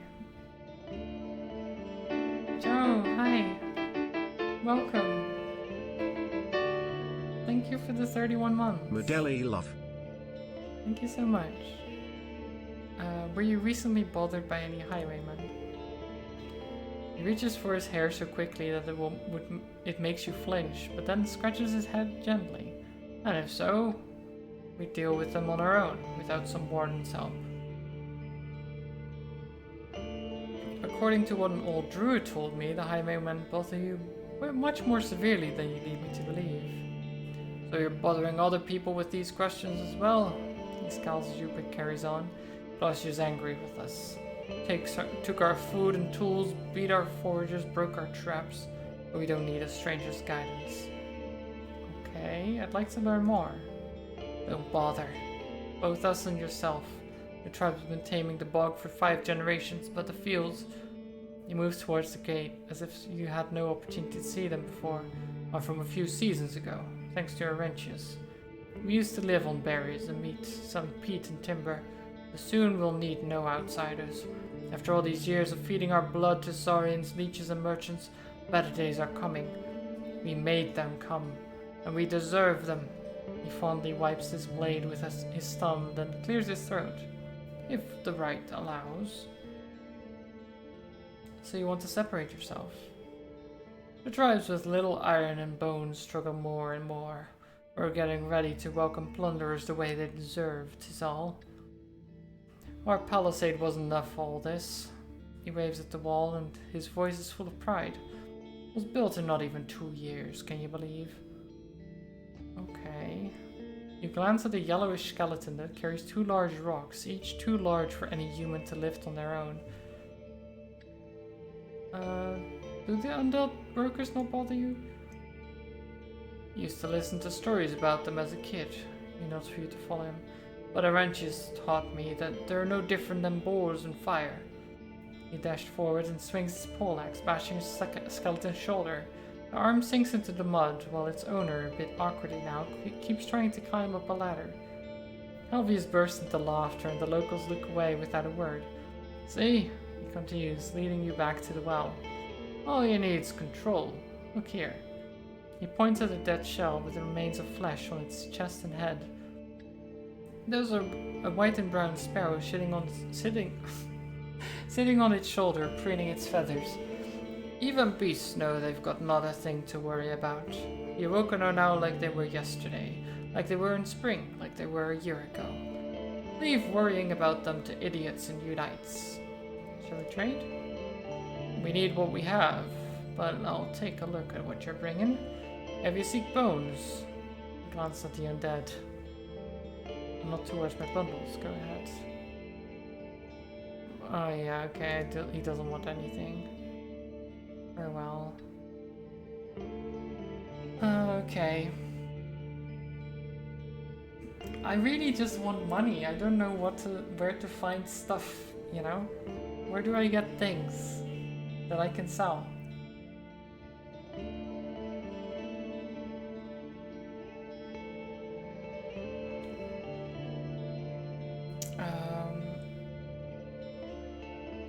I address the guards. People from the other tribes are looking for spouses. The taller gatekeeper gives you a long look. We need no matchmaker here. Our youth's work to do. And only then they're free to go wherever they want. After you ask if the village is open to invite new dwellers, he snorts. You think they're going to move to the village of the dead? Good joke. Okay, well, fair. Approach the well. The locals will observe your hands carefully while you're drawing the water. After you quench your thirst, you try to wash your face and neck, but one of the older women approaches you quickly, wagging her finger. You've not enough for this silliness. She rebukes you. Water your horse if you have to, but we need to rest ourselves. Okay, fair. Fair. I can't even wash my face, that's okay. I'm just gonna be dirty then. Observe the undead. Not being allowed to leave the main square, you observe the shells walking through the gate or helping the boulders of the wall. The skeletons are not at all complete. Some of them lack a rib, a foot, or a jaw. Many of their bones are cracked or broken and seem to be connected to each other with nothing at all, as if the pneuma that keeps them moving knows which parts should stay firm and which ones should twist or bend. Those that kept some of their skin and guts don't smell, rot, or bleed and make you think of dried meat. It's as if these scraps of flesh serve no purpose, and seeing how many of the laborers already have great holes in their stomachs, or limbs with revealed bones, it could be that they are just in the middle of the process of becoming just like their naked counterparts. The undead loyally fulfill their tasks. So far, you've counted 5 people able to give them orders. Some do so by speaking out loud, while one woman simply looks at a shell no matter how far it is. The workers, while witless, maintain some sort of carefulness in their actions. They stop when someone gets in their way and use tools if they know how, avoiding pointless harm to their shells. There may be more than 50 creatures spread across and around the village, but you can't know how many you haven't seen yet. Many of the fresher undead are elders. Among the skeletons you spot some that used to belong to children, but none to infants.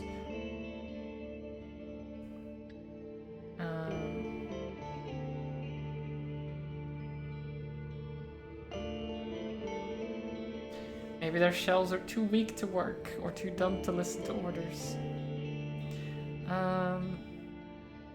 Ask the guard if there's a room I could rent, I guess. One of them sighs and tells you to wait where you're standing. After a few minutes, a group of local approaches a more neglected turf house and starts to empty it. They take out old crates, rags, casks, bricks. They then leave them by the outer wall, at least for now. It is an old shed. There you won't bother anyone. It'll be ready before you need it.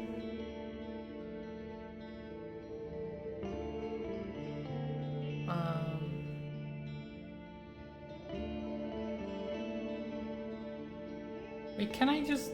I don't know if it's gonna be free to sleep here. I mean, I guess it will be. It should be, right?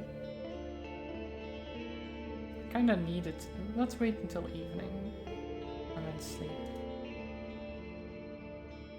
Oh no. Okay, eat a ration and sleep. It's fine. The sounds of rain wake you up briefly. Before you return to sleep, you think about your plans. Riding in the mud is difficult. Age will have a rough time, especially on the unpaved grounds. Take a break at the inn. A persistent shouting voice wakes you up. Weak moonbeams squeeze through the smoke holes, but to have a proper look around, you open the door. There are flickering torches at the main gate, accompanied by a solemn prayer and timed shouts. You put on your cloak and boots and leave the shed. A few of the locals, dressed in their regular worn and muddy clothes, surround a large group of undead. Touching their half-rotten limbs, revealed rib cages and emotionless heads.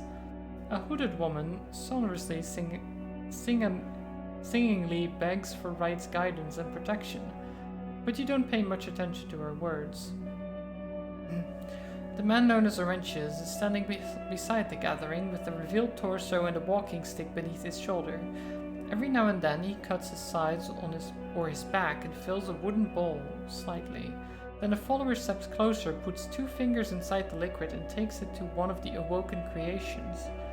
The lights dance around them, casting shadows that you could swear hide cruel spirits. You don't know how long you had been observing the ritual when the scar-covered man turns towards you. His innocent sad eyes carry no judgment or reprimand, yet you suddenly notice how cold your calves and neck are. Autumn is surely getting closer. You wade through the mud. Okay, so he's just cutting himself and using the blood to fuel the undead or something? What? Interesting.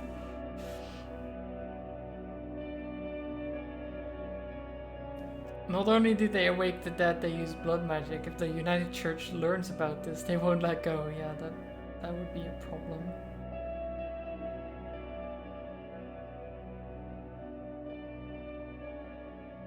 What has happened to them that they feel justified in doing all this?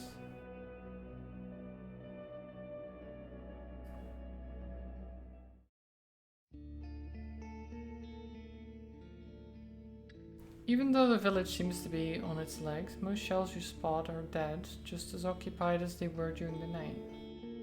Go to Helvius. Okay, well. I guess we can travel some more.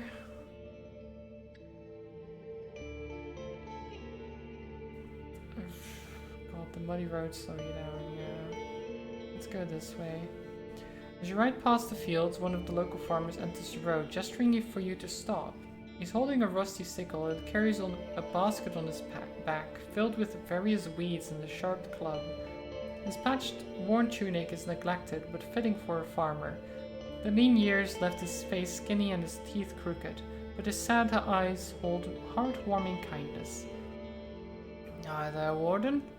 He has a thick local accent. I've been wondering just now. There's a small matter, you see. You know how to read. I used to be a scholar. Ah, fantastic. He gives you a radiant smile. Give me a few moments. Without waiting for your response, he runs to the village and returns to you with a small sack in his hands. How about you take a look at it? He unwraps the package and reveals a large wax tablet made of bone. It is a letter from someone I care about, but I'm not sure what it says. I'll give you a coin once you read it for me. Oh, nice. Free coin! Money! You take the tablet from his open palm. It's fancy, unlike the wooden ones. On its back you find an engraving portraying a large furry beast. Made of a troll's hip, the farmer says proudly. You examine the confident deep signs written in the wax. +1 out of 1,000. I need 100 to be rich, okay? According to the game. Not 1,000. The letter is short. Valens, it starts. I couldn't bear another day in this nightmarish village, but now I don't have to. I've met another soul during my hunting trip south. We will start a new family. Goodbye. No signature. The man is walking in place, waiting for you to speak. It's a pretty tablet. He puts his hands on his side. His smile is filled with pride. Did it myself, with cold nights and a little iron. Takes stinking to keep your hands busy. I know it's in the letter. He puts a hand on his forehead. You can't tell if it's a sign of relief or tension. Oh god. It's not a nice message.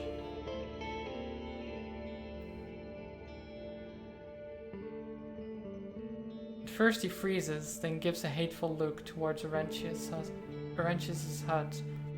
You knew what that piece of shit did, he growls. He always asks to be heard only to spread lies. Why do I need to find a stranger to hear the truth for once in my life? His eyes get gentler once he looks at you, but you notice the tears in his eyes. He's shaking hands. Offer you the reward. Now about the tablet. Here you go. I don't want it. He steps away. You know what? Take this. He pulls out a bone stylus that perfectly matches the colors of the tablet.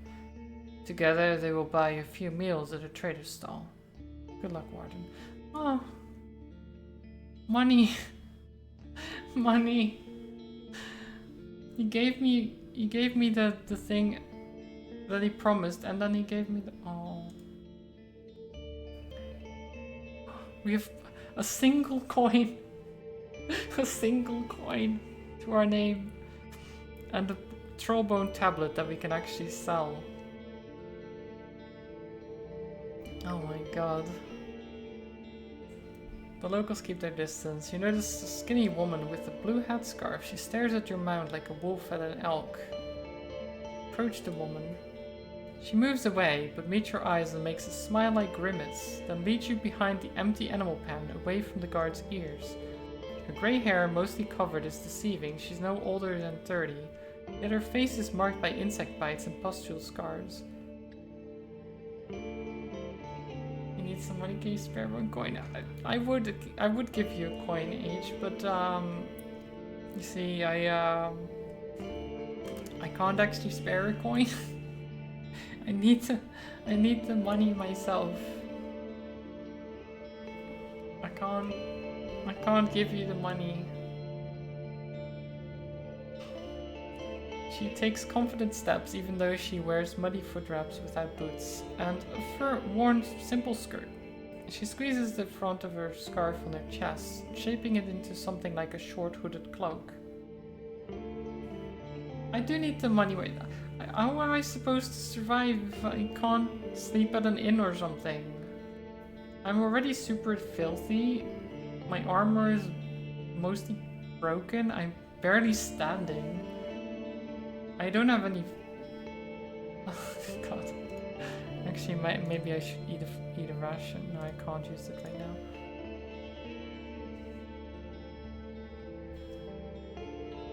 Yeah, I smell of sweat and dirt, Joe, apparently. According to this. People stay away from me. You may be filthy, but at least your soul is clean until now? What do you mean? Until now. Okay, I will spare you the coin. Even if I won't have any food anymore, I will give you the coin, Age. You can have it. I will just not have food and go hungry and sad. Not have a place to stay. Just be cold at night, you know? That's fine. A warden, I heard? She answers your nod by pursing her lips. I need you to ride somewhere for me. Far away from here, at the eastern road, there's an old bridge made of a single rock. She doesn't look away for a single heartbeat. Her gaunt face is pale and makes her large grey eyes look as if someone took their color away. Beneath it, there's a rock, and beneath the rock, a purse with my savings. Bring it to me. Before you mention your reward, she starts to speak faster, giving the man at the gate a nervous glance. Half of what you find is yours. Bring me the rest. How much should be there? 20 bones. If that old fool didn't try to scam me. She takes a deep breath. Half it's more than worth the effort. Seeing the curious looks of the guard, she shakes her head and leaves you to yourself as she passes by a flesh-bearing undead. Okay, so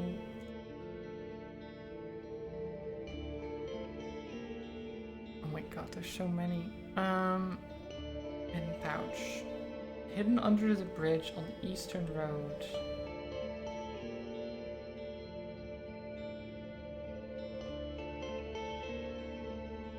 I guess over this way?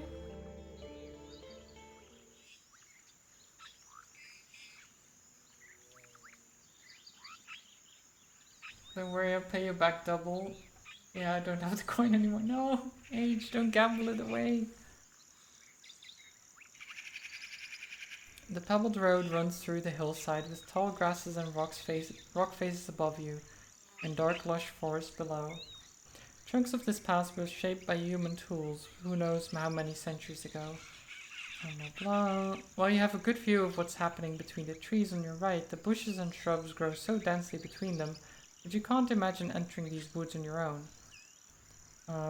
There's plumes of smoke. From white marches probably. Okay. At the top of the hill you reach a stone wall, a quiet place with no smoke coming from behind it. You look inside and see the glimpse of a peaceful ruin. While the main road is beaten and easy for hooves to trod, the destroyed gates and the remains of the front yard have almost been reclaimed by short grasses. You seek any suspicious movement, but the place seems to be free of inhabitants larger than a falcon. The air is fresh and the wind shakes the tree crowns gently. Enter the yard. The hamlet could be a hunter's shelter, a military outpost, or a storehouse for traders, but you spot no fresh human trails. The damaged door and gate are years old, soggy and moldy, and judging by the squirrels, birds, and the animal feces you see in the grass, the place is but a part of the wilderness. The roof collapsed only a few years back, turning into food and for mushrooms. The outer wall looks generations old, but it used to be maintained. Some of its materials came from different times and areas. Go behind the building. The chaos sparks right after you approach the tree stump. The dusk fox's growls sound like a mix of an obnoxious bird and an infant.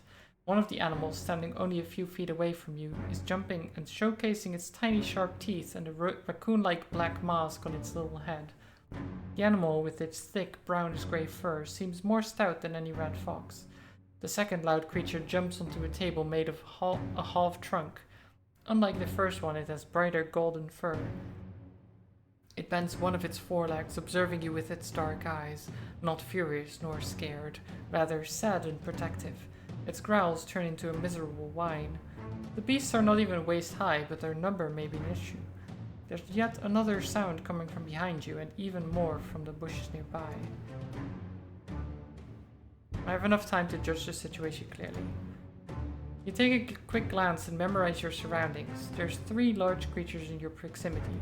The third one is right behind you, and while loud, it's lumbering on its paws.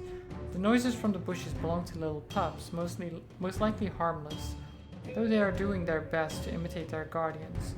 Your sharp senses allow you to react right away. Okay.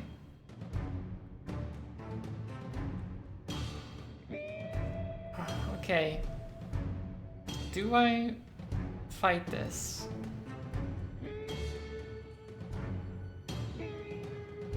Still on 1/4 heart, yes.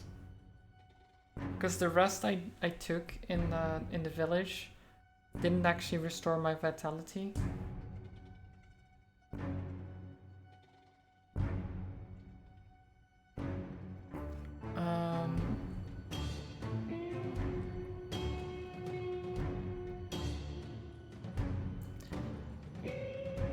Since the one behind me is weaker than the others, I run for it, need to block their charge.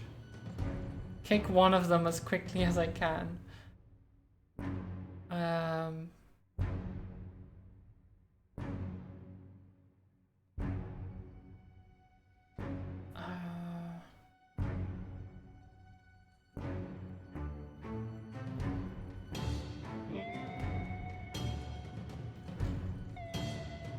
I don't know. Do I fight these? Because what are these?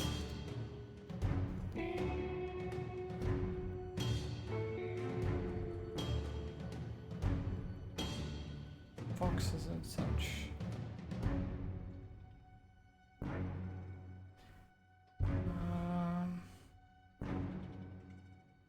I don't know. Because they said dusk foxes. I can quick save, yeah, and I'll probably get to redo this encounter as well, like the other one. Block their charge. Ow. You step back as the fox in front of you jumps at your chest. You hit it with a precise kick, sending it into the air. It lands on all fours. Before you decide to run after it, the golden creature catches your forearm with its teeth. Unable to pierce through it, its weight makes you lose focus, giving enough time to the third opponent to bite your leg. It hurts, but since the animal was already weakened, you manage to free yourself with a single kick. The dusk foxes spread. The 2 pups keep their distance, piercing your ears with their yelps.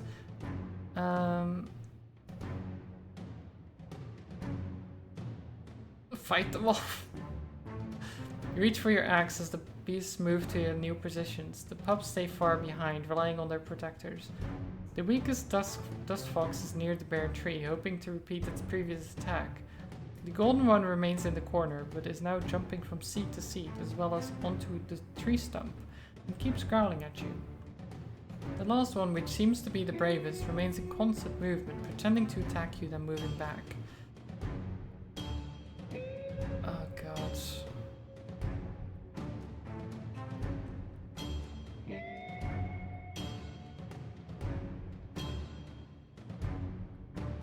Need to rely on my Gambeson.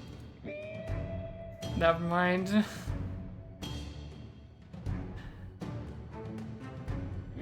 Try to keep distance, aware that another fox is approaching you from the back slowly, and then you get hit by the golden critter, which is clinging to your armored shoulder with its claws and reaching for your neck. Your armor is unable to stop the pain, and as you scream, the fox manages to reach your skin with the edge of its teeth.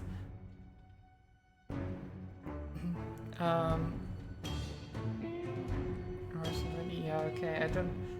Okay, load. Let's kick one of them. You dash forward, surprising the fox with your speed. Once your boot hits its skull, it catches the creature in the middle of its jump. It flies away and hits the large tree stump, then slides down, gasping for air, yet still landing on all fours. As it looks at you with widely opened eyes, you see it in them shock rather than pain.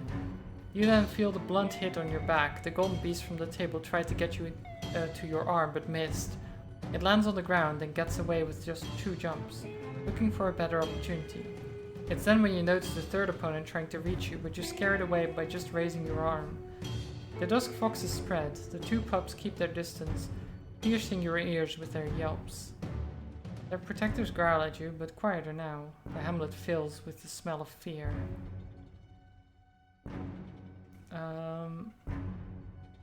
Okay, we save again.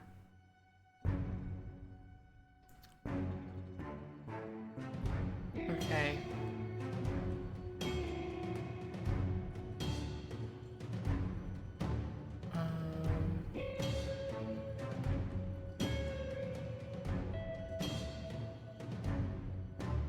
I have to be faster than they are and trust my blade.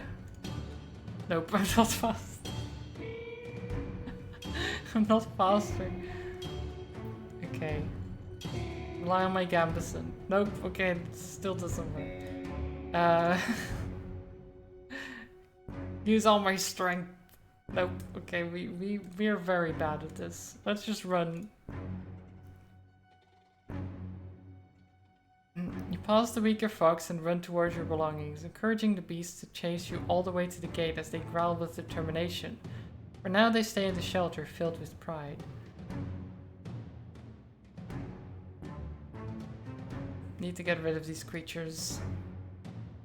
My axe is enough.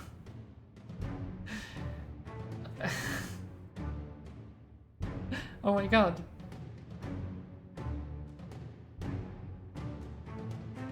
Brave fox is nimble, but your precise, powerful swing is quick enough to land. The whining beast moves away, leaving a trail of blood behind it. The weakest creature approaches your leg while you're getting hit by the golden critter, clinging to your armored shoulder with its claws and reaching for your neck. You're conscious enough to grab it and throw it away, making it hit the wall with an unpleasant thud. Your blood remains cold. The pain scares away the 2 stronger foxes, and the third one is unwilling to attack you without assistance. You raise your blade and wait no longer. The stronger 2 run for their pups, grab them by their necks, and keeping their distance, carry them to the hole in the wall near the bare tree. They get through it with confident jumps. Before the lumbering one disappears into the wilderness, it gives the pack's shelter one last glance. Okay. Enter the ruined building. Okay, we took care of those. They didn't die. We didn't kill them. We just chased them off with violence. It's a simple chamber with no furniture that would explain its purpose. The fireplace is buried beneath the roof. You inspect the walls made of hundreds of small rocks dressed with a chisel. The trash is heavy from moisture. You push it with your boot, what starts a commotion among grey, disoriented bugs. Removing the rubble would take some effort, but for now it doesn't look like there's anything of value left behind. With enough wood, a group of builders could restore this hamlet in just a few days.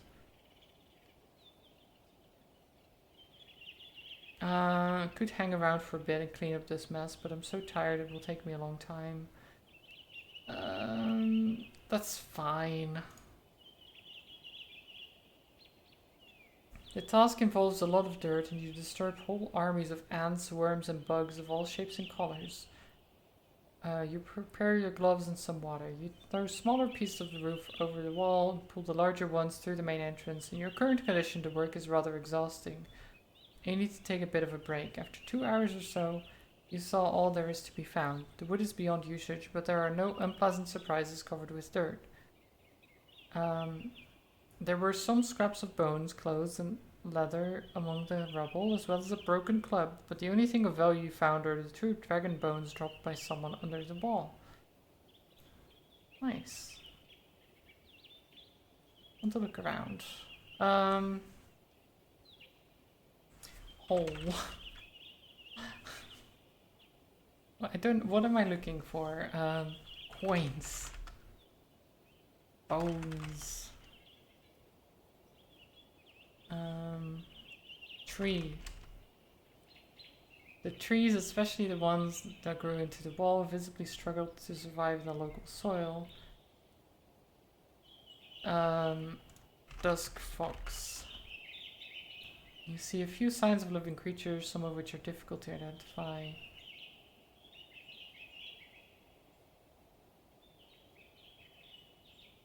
Fur. Dusk fox. Fur. No. Big side? No. Wall. I don't know what else I could look for here. Food. Food. There we go. There's nothing around that you could easily be turned into a meal. The mushrooms require long preparations and access to a fireplace and cooking instruments.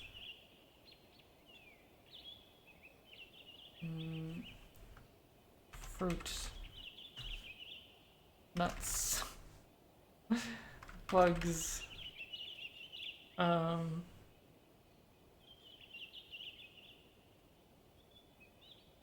don't know. Lumber. Wood. All destroyed. Fungi.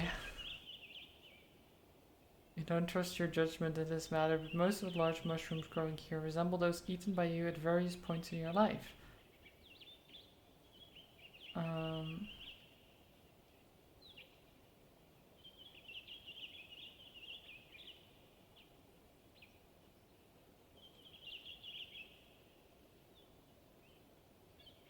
Why don't I fully trust my judgment? If I've eaten some of the large mushrooms before, or they resemble them, why can't I just eat them? I'm very hungry. Eat mushroom.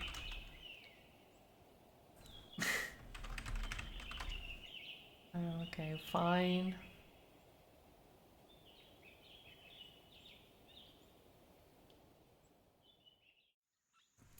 You're squeezed between the hills and the forest. The only larger beast you'd spot is a single saurian basking on a boulder, lazily observing you from a safe distance. As you keep an eye on the rock ledges, you almost miss a drastic shift in the landscape. The forest turns into a lake, and the few plants growing next to the road mostly bear fruit. The road is not as reliable here as it was in the hills. Parts of it are a bit muddy, and the puddles disturb your ride. Okay. The deep, loud yells of howlers are piercing your ears, concealing any other sound in the area. They're sitting on branches and in the tall grass, not really trying to hide. Their thick black and gold furs covered their entire shells, aside from the charcoal black faces with roundish flat noses and white nostrils. The younger members of the pack are about the size of your mount's head, but the larger ones would be chest high if it wasn't for the fact that they walk on all fours. They aren't particularly muscular, but when they form their pink lips into the shape of a cup to release their howls, their mouths are so wide they could fit your entire arm inside. As you listen to their shouts, you reach for your head. You feel a weird itch, but somehow you can't scratch it. Take a look at the hide behind the boulder. The whitish raw hide covers the grass like a blanket, surrounded by paw prints.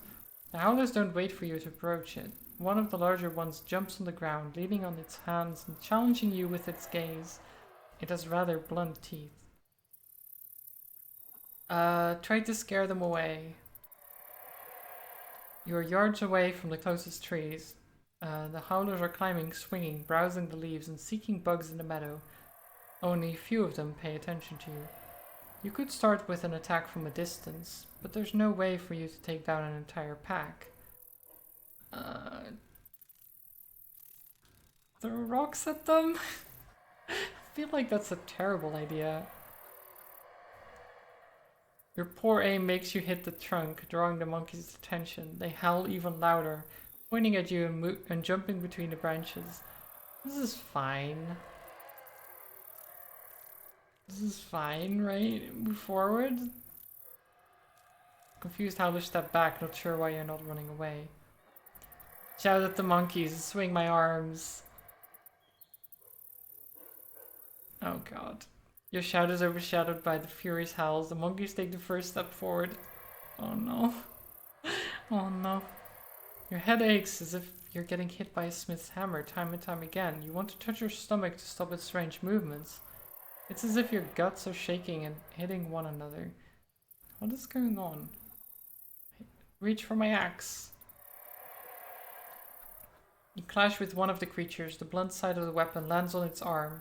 You escape the great beast's grapple, but the assailant doesn't even yell. You leap away, struggling to keep the distance. Your next hit finally spills some blood, getting into the howler's shoulder, but the others are already surrounding you. You look for a way to escape their approach. Having no shield, you're vulnerable from all sides. This is fine. You look around, then duck. Another creature tries to jump at you from the left. The monkeys are determined to get to you, led more by their fury than fear. There's no chance you could face them in a fair fight. Run! You get into the saddle, followed by the angry shouts. Okay, well... Run! Where's this bridge?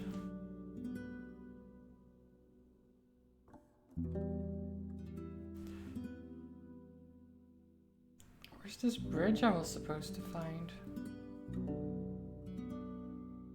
It was hidden under the bridge on the eastern road. I don't even know.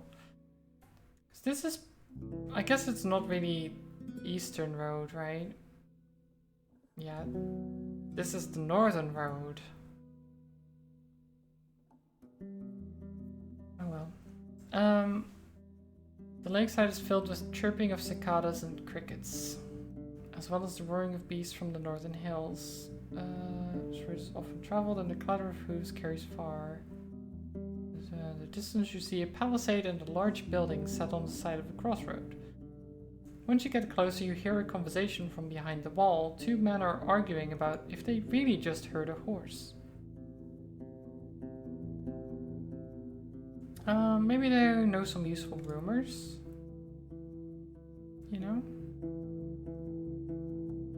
Each carries you towards the open gate on its own, welcoming an opportunity to rest by pushing out the air loudly through its nostrils.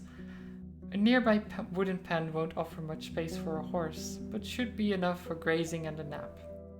Ah, nice. You can have a nap, AH. You can sleep. As you dismount, two men get up from the front stairs. Their clean-shaven faces reveal that they're in their early 20s. The first one is taller than you, broad-shouldered, and wears loud brown pants and a darker jacket. Both of them made out of leather. With an inviting smile, he gets up and moves to open the enclosure. The second man looks as different from his colleague as the sun from the moon. He's unusually short and wears a heavy cloak made of black fur, so large it could cover his entire shell. He opens the door of the building, hides his hand, and peeks into the room. Foggy! His voice is shrill and unconcerned. A messenger! Come! I take off some of my bundles, let my horse rest. A hanging barrel sways in the wind, marking the place as an inn or a tavern. The building resembles a merchant's house from Hovleven, whitewashed and with oiled, elegant wooden beams. The fragile walls are high enough to avoid floods and snow, but you have no doubt that a troll or even a peddler could easily break through them. The palisade is short and has hardly any support, has no walkway for crossbowmen, hardly enough for even a makeshift hamlet. Yet it's the open harbor that makes you uneasy. Aside from the fish, any creature, aquatic or not, could just walk into the yard undisturbed. The path is covered with paw prints and claw marks. Better not to leave Age outside during the night. A black and white bird swoops into the water, then flaps its wings and takes off with a silver twitching creature in its talons. Oh, what have we here? Coming from a far friend. Are there now horses in howlers? His voice is stentorian, close to a shout. You vaguely recognize his accent as one found at the city harbor.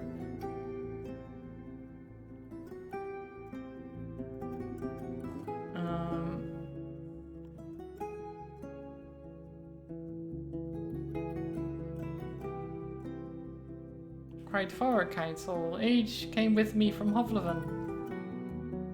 He nods appreciatively. A weird beast, I. Well then. Rude? A donkey that can kill a man. I don't know if is that a compliment? I don't think that's a compliment. A donkey that can kill a man. You notice he keeps quite the distance from it and holds his hand close to his throwing club.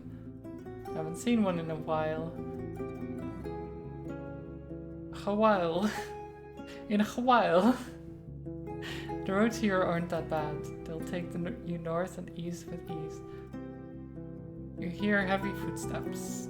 A woman shows up in the doorway and looks at you from the top of the stairs. She's even more towering and stout than her son. Her movements are composed and confident. She may be older than 50, with a mixture of grey and dark blonde hair. She has only one arm, the left one, notably muscular and with a hand so large it could likely chop off Agiostrophe's head with a single strike. Why would you say that? Or crush your horse like a berry? Why would you use those as examples? Why would you say that? Oh, she has such a... The hand is so large, you could chop off a horse's head. It's like, what? Why? What do you mean? God. She runs her eyes over your blade, armor, and mount. Her lips form into something of a smile, distorted by the scar that runs through her mouth. The tall guy looks a lot like her. Meet Foggy, friend. Ma, the riders come to us from Hovloven. Just look at this horse.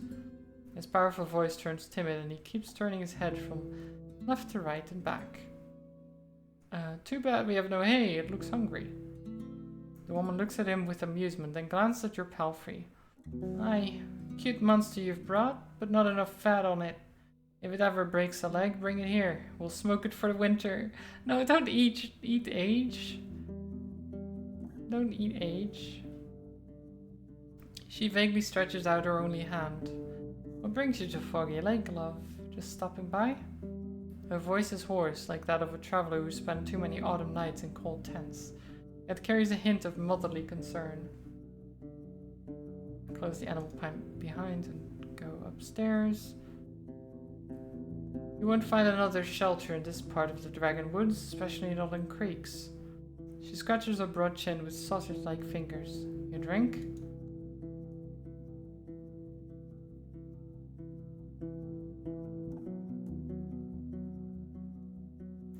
I don't, but go ahead, I'll accompany you.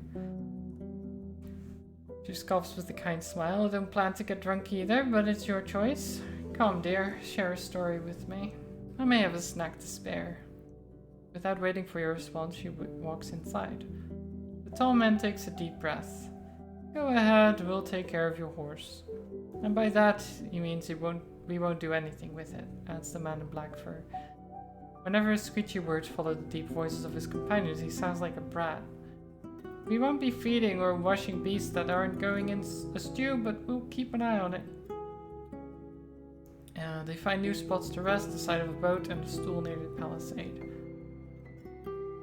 Okay.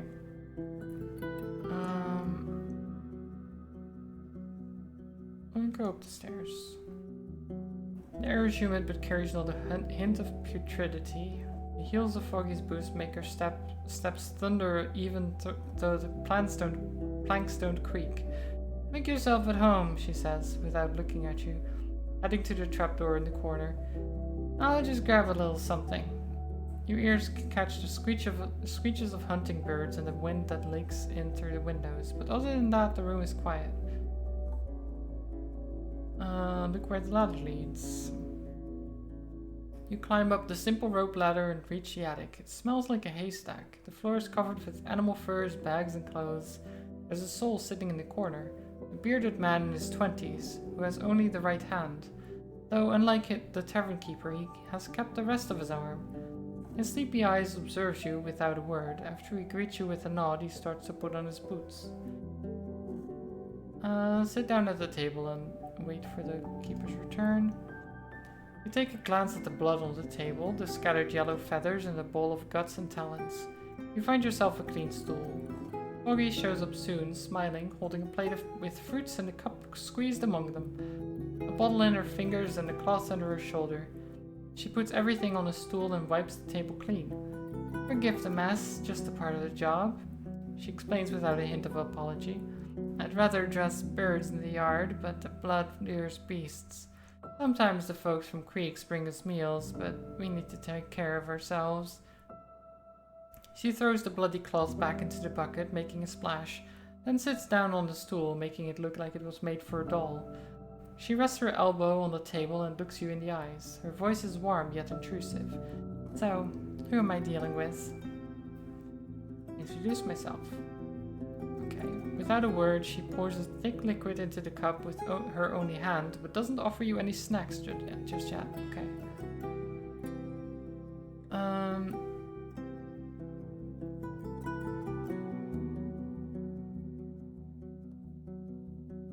I'm going to need a shelter every now and then, stay on the road for most of my days. She approaches a window above the table and looks outside. Your beast won't make it easy for us, dear. She places her hand on the shutters. It's not a city inn. I don't cook for a smile. I don't work to feel noble. I allow folks to lie down here for free. She points to the bare fur with her broad chin. But that's about it. If your horse stays outside, it'll lure the beasts to us. But if we move it here upstairs, it'll leave its droppings on my floor. She gets annoyed even by the idea of it happening. If you want to rest here, love, be ready either to pay with a coin or some food rations, or to spend the night keeping your mount quiet, and clean after it in the morning, will ya? Why now? Go ahead, have a snack. The flesh of the pear is still white, the carrot is firm and crisp, the plums can't be from here. The place lacks a stove, so they were brought here from another settlement. Okay. So nice snacks. What's the story behind this place? It can't be more than a few years old. It's our third summer. Used to be a camping spot for the bird catchers. Melancholy comes out of her eyes. As you observe the meat in her cup, you reach for a snack.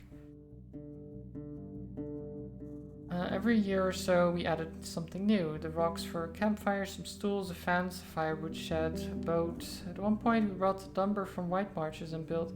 Yeah, so this must be on purpose, right? The white... Because that happens consistently. I was like, is this just an error? Because, you know, it happens. But considering it's happened, like, only with these people, and consistently with these people, it makes me think this is not a mistake. It's just how they speak and how it's been written down. It's how you pronounce, yeah. White. White marshes. And built a cabin like the ones on the Eastern Road. I'm building my home from nothing, you could say, and not for the first time.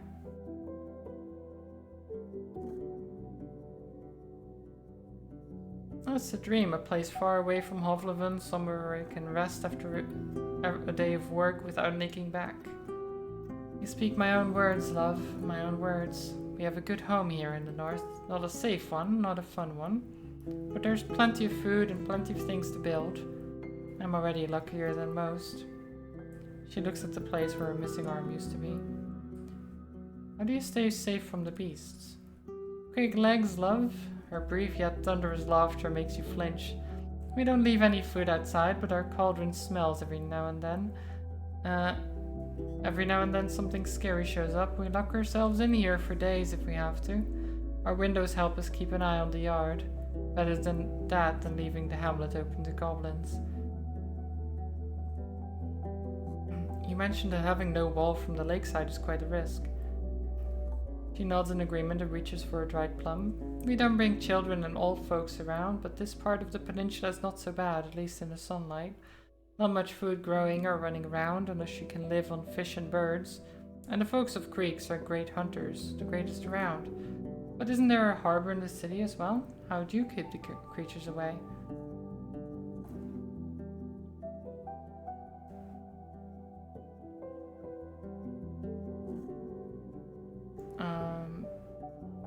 used to avoiding Hovleven. The guards and sailors make it too dangerous. See, that's what I hope for. With enough time and crossbows, walls can only get safer. You just have to play it smart and take some risks. So far it's working. Any interesting beasts to hunt for? Oh, I hunt for nothing. Not since I lost my arm, and the boys outside are not made for it either. They've no drive to fight, you see, and grew up to be wimps. They sometimes club down a hare, but we're all about foraging and bird traps now. The folks in creeks do the real hunting. The odds after paws, runners, mouflons, rats, sometimes a buffalo or a saurian. We have no soil for fields, so game meat's all we have left. Do you hunt often?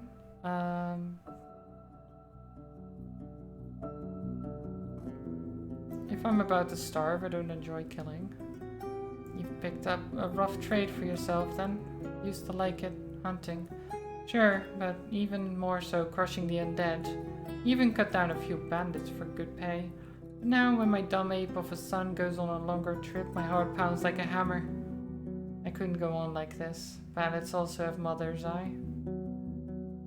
What brought you north? Once you burn enough dead friends and relatives, clean tables start to look plenty tempting. My mom and pa were both big and strong. Big and strong. Double big. One time they saw me sitting on this kid, twisting his arms, so they started to teach me. Staff duels, running, lifting barrels and rocks. Thankfully, the army chieftain said I wasn't disciplined enough. She rubs the scars on her forehead. So I did a lot of things. Escorted some merchant, joined a group of adventurers, hunted for bounties, guarded a village temple. The lost Mary makes her voice gloomy. Not all of these things make me proud of myself. She smells the meat in her cup but doesn't take a sip. I moved here only after I lost my arm.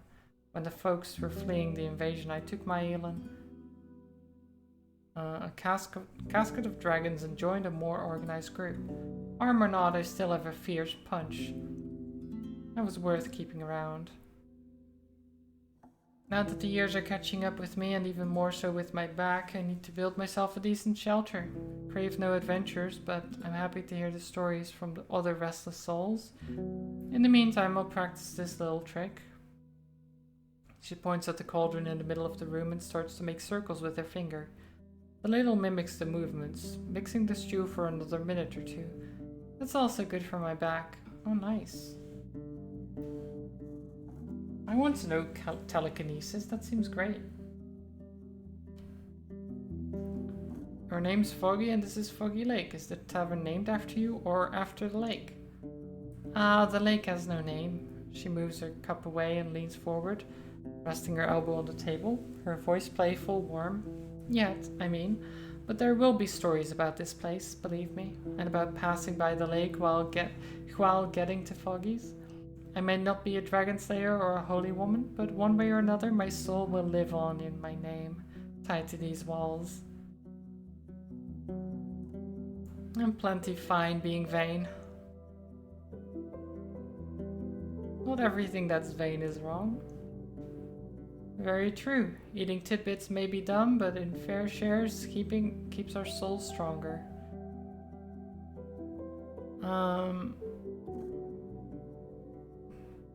So you can move things with your thoughts. Why, can't you? Don't know much about magic. Without a teacher, there's not much you can do. My grandparents used to be great mages, but not great enough to survive the plague. Mama got no talent from him. After a year of training, she was hardly able to move a feather by a foot. I always knew I had a strong Numa in my blood, but there was no soul there to teach me how to use it. I'm trying to figure it out by myself, but I may not have enough summers left.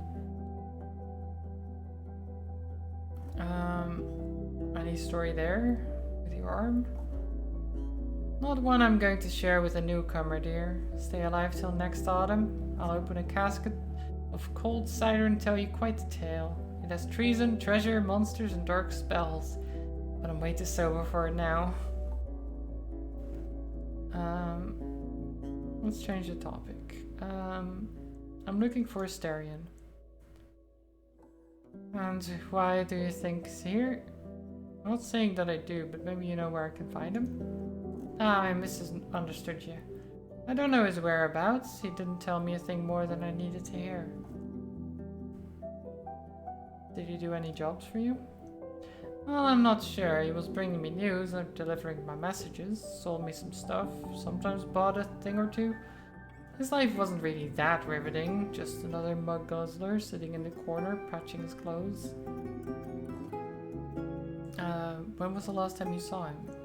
Same as the others, in the late days of spring. We were waiting for his return, me and all the villagers, then moved on. No idea where he went. All of the villagers. That's what I said.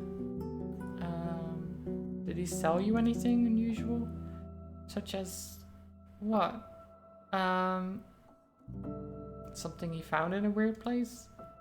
Such tales stay between me and my guests. She nods towards the wall that separates you from the lake. This place may be open, maybe too open, but it guards secrets just fine.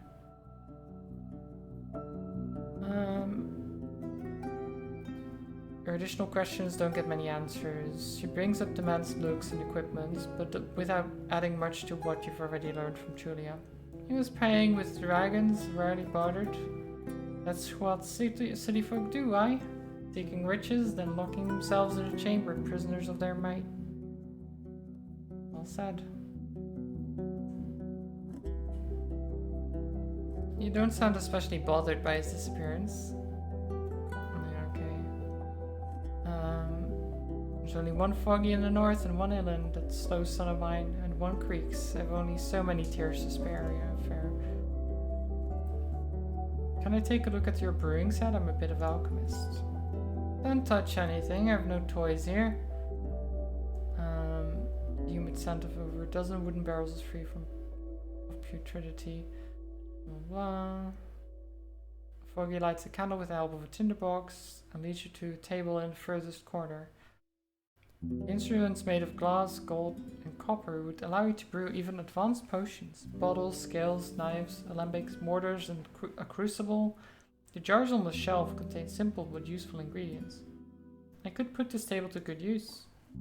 Could you now? Her voice is playful, but her face is covered with shadows. You could also set this place on fire, or spill my stuff, or break this glass thingy. We'll see how trustworthy you are, dear. We'll see. Don't think I'll give you my stuff for nothing. We're in the middle of nowhere, ingredients are expensive. You brew, you pay. And if I don't like the way you walk around here, you pay more. The rule of the tavern. That's completely fair. Looking for work. I somehow doubt you're here to forage for me, love. Not that I have any room for another soul. The folks at Old Pagos are weirdly quiet. We're supposed to drop 2 wagons of rocks at my place. I actually know, kind of. I'll give you Dragon Bone, Roadwarden should be for me, okay. Still don't know what happened with Old Pagos. I kinda know. They told me that, or the guy told me that they've been hit by the plague. Why can't I just tell her that? I guess I haven't actually seen it with my own eyes. I have some things I'm willing to part with. And I may be willing to buy them. A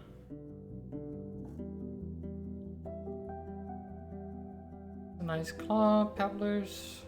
Must have lost it in the woods, I put it. 3 dragons. For the berry picking hook? Maybe later. Okay, what do you have for sale? Fresh meals? Iron scraps. I don't have enough for the iron scraps. Okay, well... Any interesting rumors? God.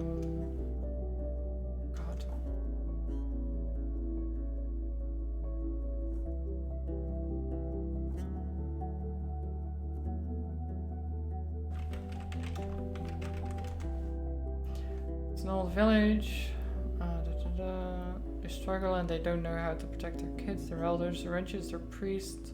Quiet man but preaches like a zealot. Always looks like he's on the verge of crying. He used to trade in lumber, those from marshes, until Howardesdale started selling their own trees for better prices. The trade to marshes died and so came to hunger. Yeah, like, it's understandable that they were like turning to necromancy just to make a living, you know? If there's nothing else you could do, why not get the undead to help you, right? It's fair. Heard there's some bandits in the north. What can I tell you there? You know how it goes. Lost souls need a new path after an awfulness finds them. But the years go by and it don't get any easier. You don't have to worry about Glacier's band. They hunt, sometimes take this or that. You're safe here. Okay.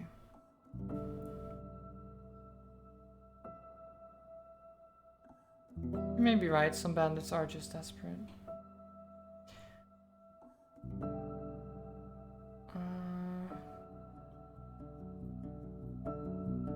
Time for me to go to the alchemy set.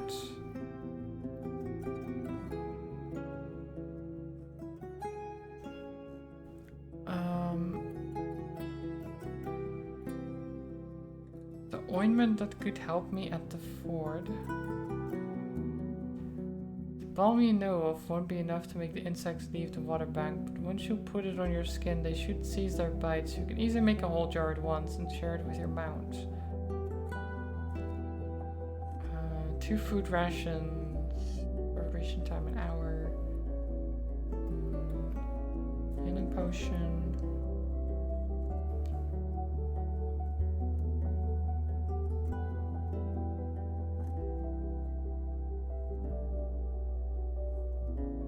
Healing potions, blah blah blah. Can only be used once. True dragon bones. Bundle of black woundwort, a bunch of marshmallows. Don't I have that? Black woundwort, a bunch of marshmallows.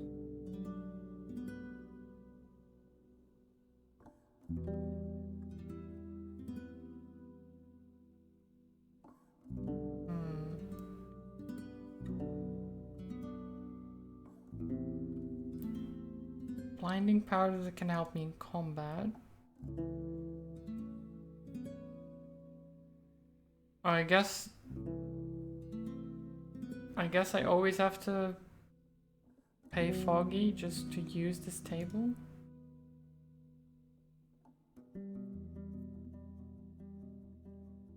Two dragon bones to make a potion.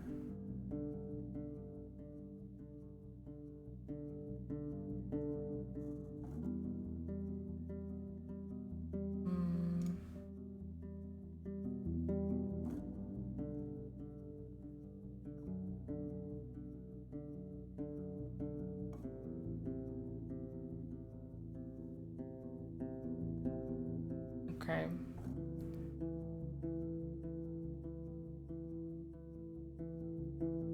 The herbs you're looking for, such as basil, mint, and lavender, are common around here. You wash them with care and bring them all back to the table. Okay, wash one of your jars and use it.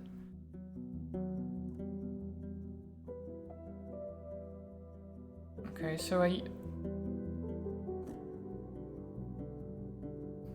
running out of rations now. Approach Foggy. There's some things I'm willing to. Let me buy a meal. Eat. Oh. So I've paid for 4 meals in advance. So whenever I'm here, I can just eat, which is nice. That's great. Right?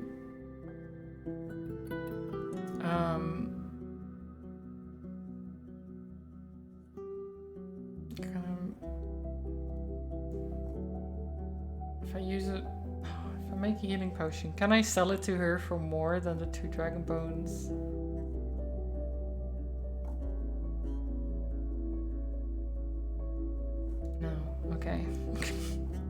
I can probably sell the healing potion for more though than the 2 dragon bones it cost me to make it.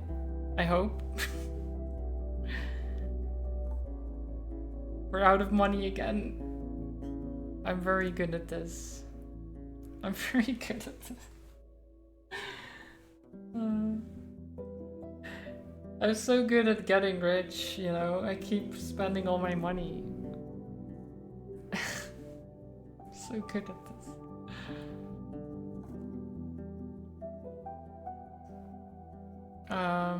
Wash myself in the lake.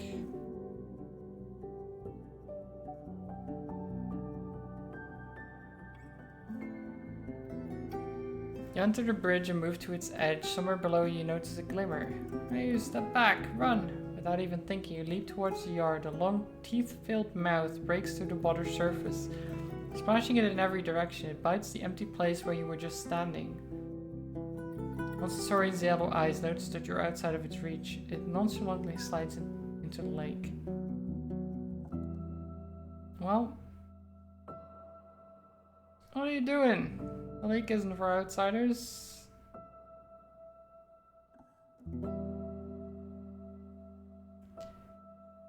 Thank them for the warning. I'll stay away, don't you worry. He just nods and gestures for his companions to cut it. Okay, well, approach the foragers. I guess we're gonna stay filthy for now. They put away the old noose traps that they were trying to fix. And, I'm Ellen, and this shorty here is Civi. The man in black furs looks up frowning. There's also the one-handed man you saw in the attic. Unlike the rest of the staff, he has an unkempt beard and worn clothes. But his shoulders are slumped. He's looking down to examine his trap, but his shoulders are slumped, eyes absent. Marley, nice to meet you. How's Dalit doing? Is that the one with yellow armor? She's well. Seems to keep the whole crew together. That's her. A lively color, eh? Hello? Better say hi to her for us. Her boss was looking for hard drinks and healing potions. They were for good prices. She was good at dice. Lumen, hi. Welcome. I hope you're doing well.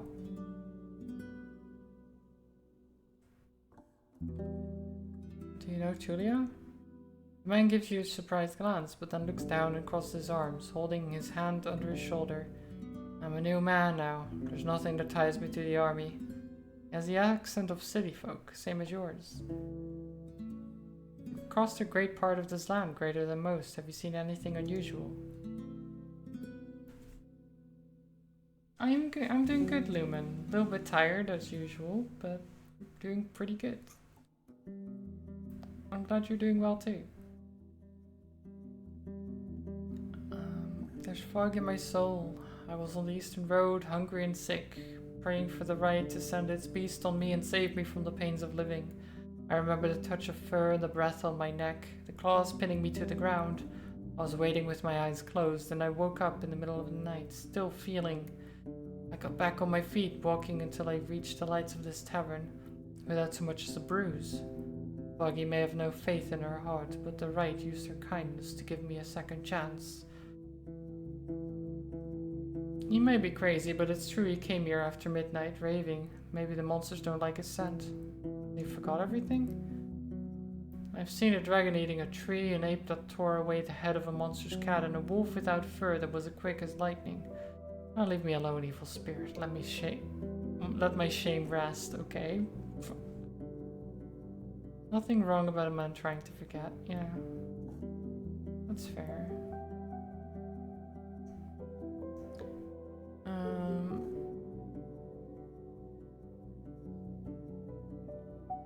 I saw a lot of mushrooms at the ruined shelter in the west. A lot of bugs too. You described them, struggling with naming the shapes and colors, but the foragers decipher your attempts with ease. Ilan looks at the clouds, nodding with a smile. Should still be warm enough to dry them, thanks. We'll get there soon. Oh, nice. Combat. Hello. Welcome, welcome. I hope you're doing well.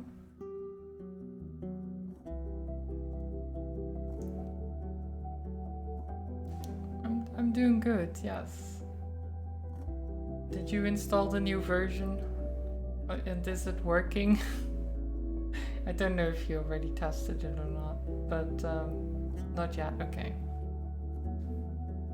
That's fair. Kinda only just sat down. That's fair. I wasn't sure. I didn't know if you did it yesterday or anything. What's your plan? You could use some work.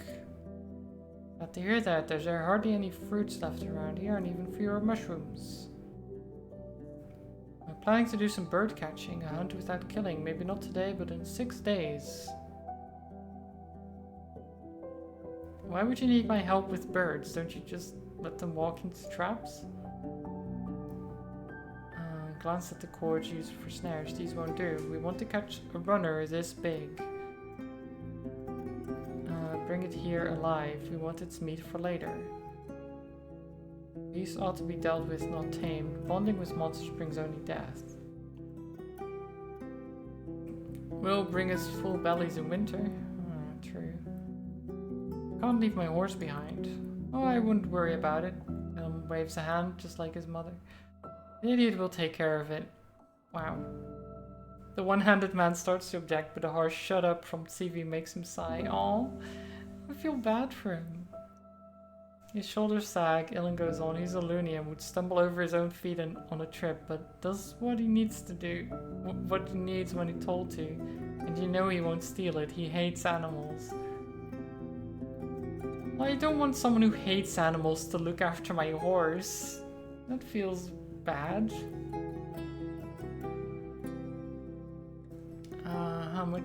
Well, actually, what's your plan? Grabs a rope, shakes it in front of you. We'll catch its neck. Your part would be to keep it from running. Don't hurt it, just make it busy enough for us to surround it. I feel like I could use some better equipment. We shouldn't need weapons for it, friend, but you may look for something worthwhile in Hollow's Den. Okay. How much do you pay? You'll get 5 dragons. 2 if the bird dies. That's a good price. Yeah, okay, that seems pretty good. So in 6 days... Sounds really dangerous.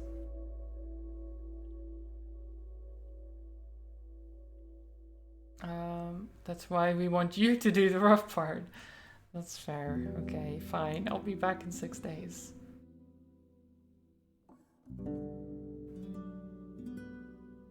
Do you often have travelers here? Nah, you may very well be the last one this season. Most of our villagers come from the village, usually creeks and gale rocks. Okay, walk away. I think we just sleep, honestly.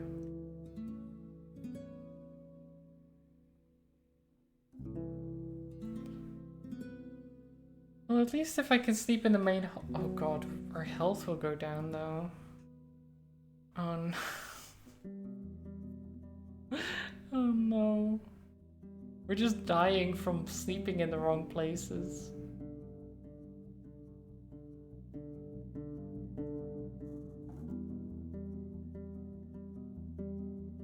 I can't afford the rent. Oh no, wait, this is minus as well. Oh jeez, okay.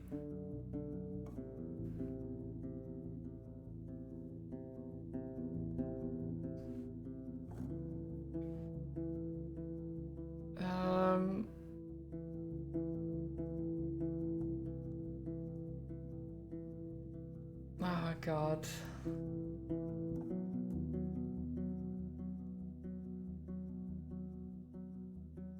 I mean, I can't... There's not many places that I can stay otherwise.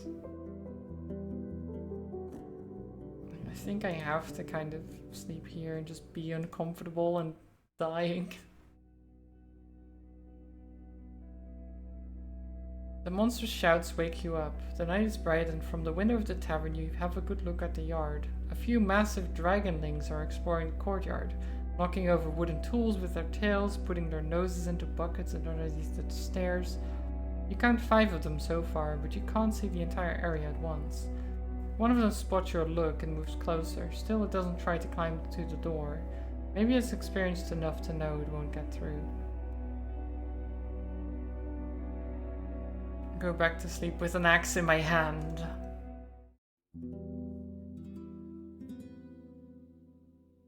It's an exhausting night. Age keeps stepping in place or walking, taking only short naps. You can't count how many times you try to calm it down. With your voice, torture by offering it water or a snack, but nothing helps. Oh, Age, why do you keep pacing and stuff? Close your eyes for an hour or so in the late morning, then clean up after your mount. The stench alone is disarming. I can't even brew potions, I'm so tired. Oh no. I like to eat.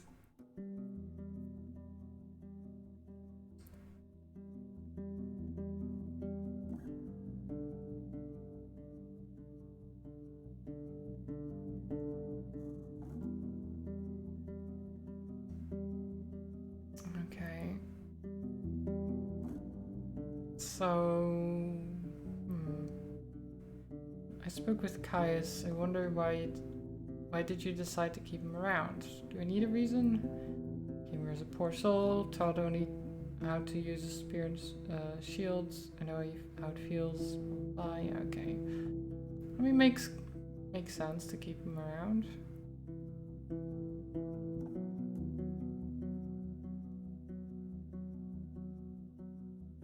Oh god. I guess we can rest.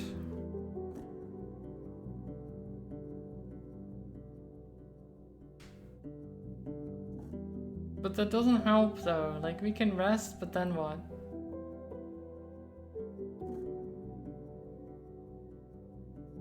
Because then it will get dark anyway.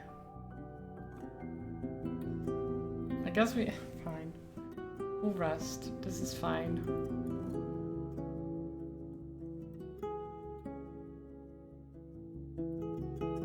Actually, I can drink the healing potion, which will help, but I mean,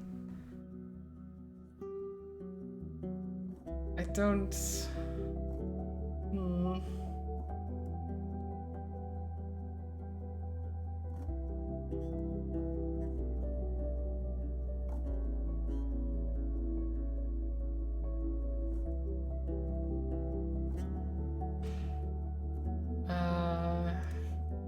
Okay, you know what? I'm just gonna save.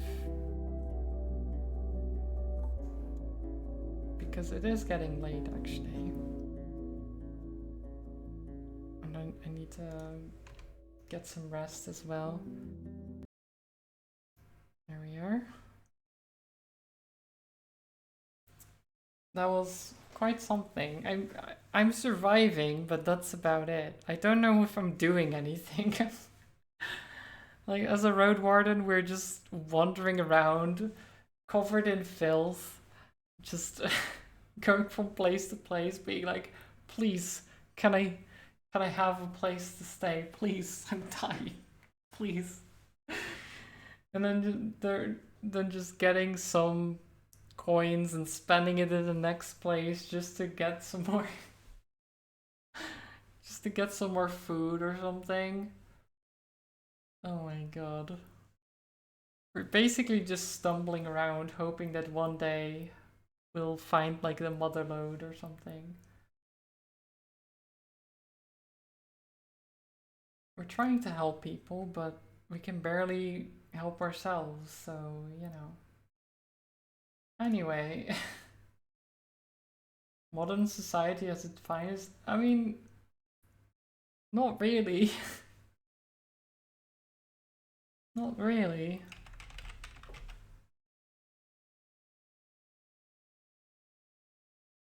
I don't think in modern society people are constantly filthy, but maybe I'm wrong. Maybe I'm wrong. Let me go send you over to Steven, who is playing some Civilization. Thank you all for watching, for being here. I hope you had a good time. There was a lot of talking and just RPG stuff going on. But I'll be back with more Baldur's Gate tomorrow. Should be good. Should be fun. I hope I'll see you then. Go say hi to Steven for me. Send some love over there. I need to get some rest, get some food, you know, all that stuff. And then I have D&D later. So yeah, have a good one. And stay cozy, stay hydrated, stay safe. All those things. Hi zombie, welcome. And goodbye, I guess. Have a good one, everyone. Bye bye.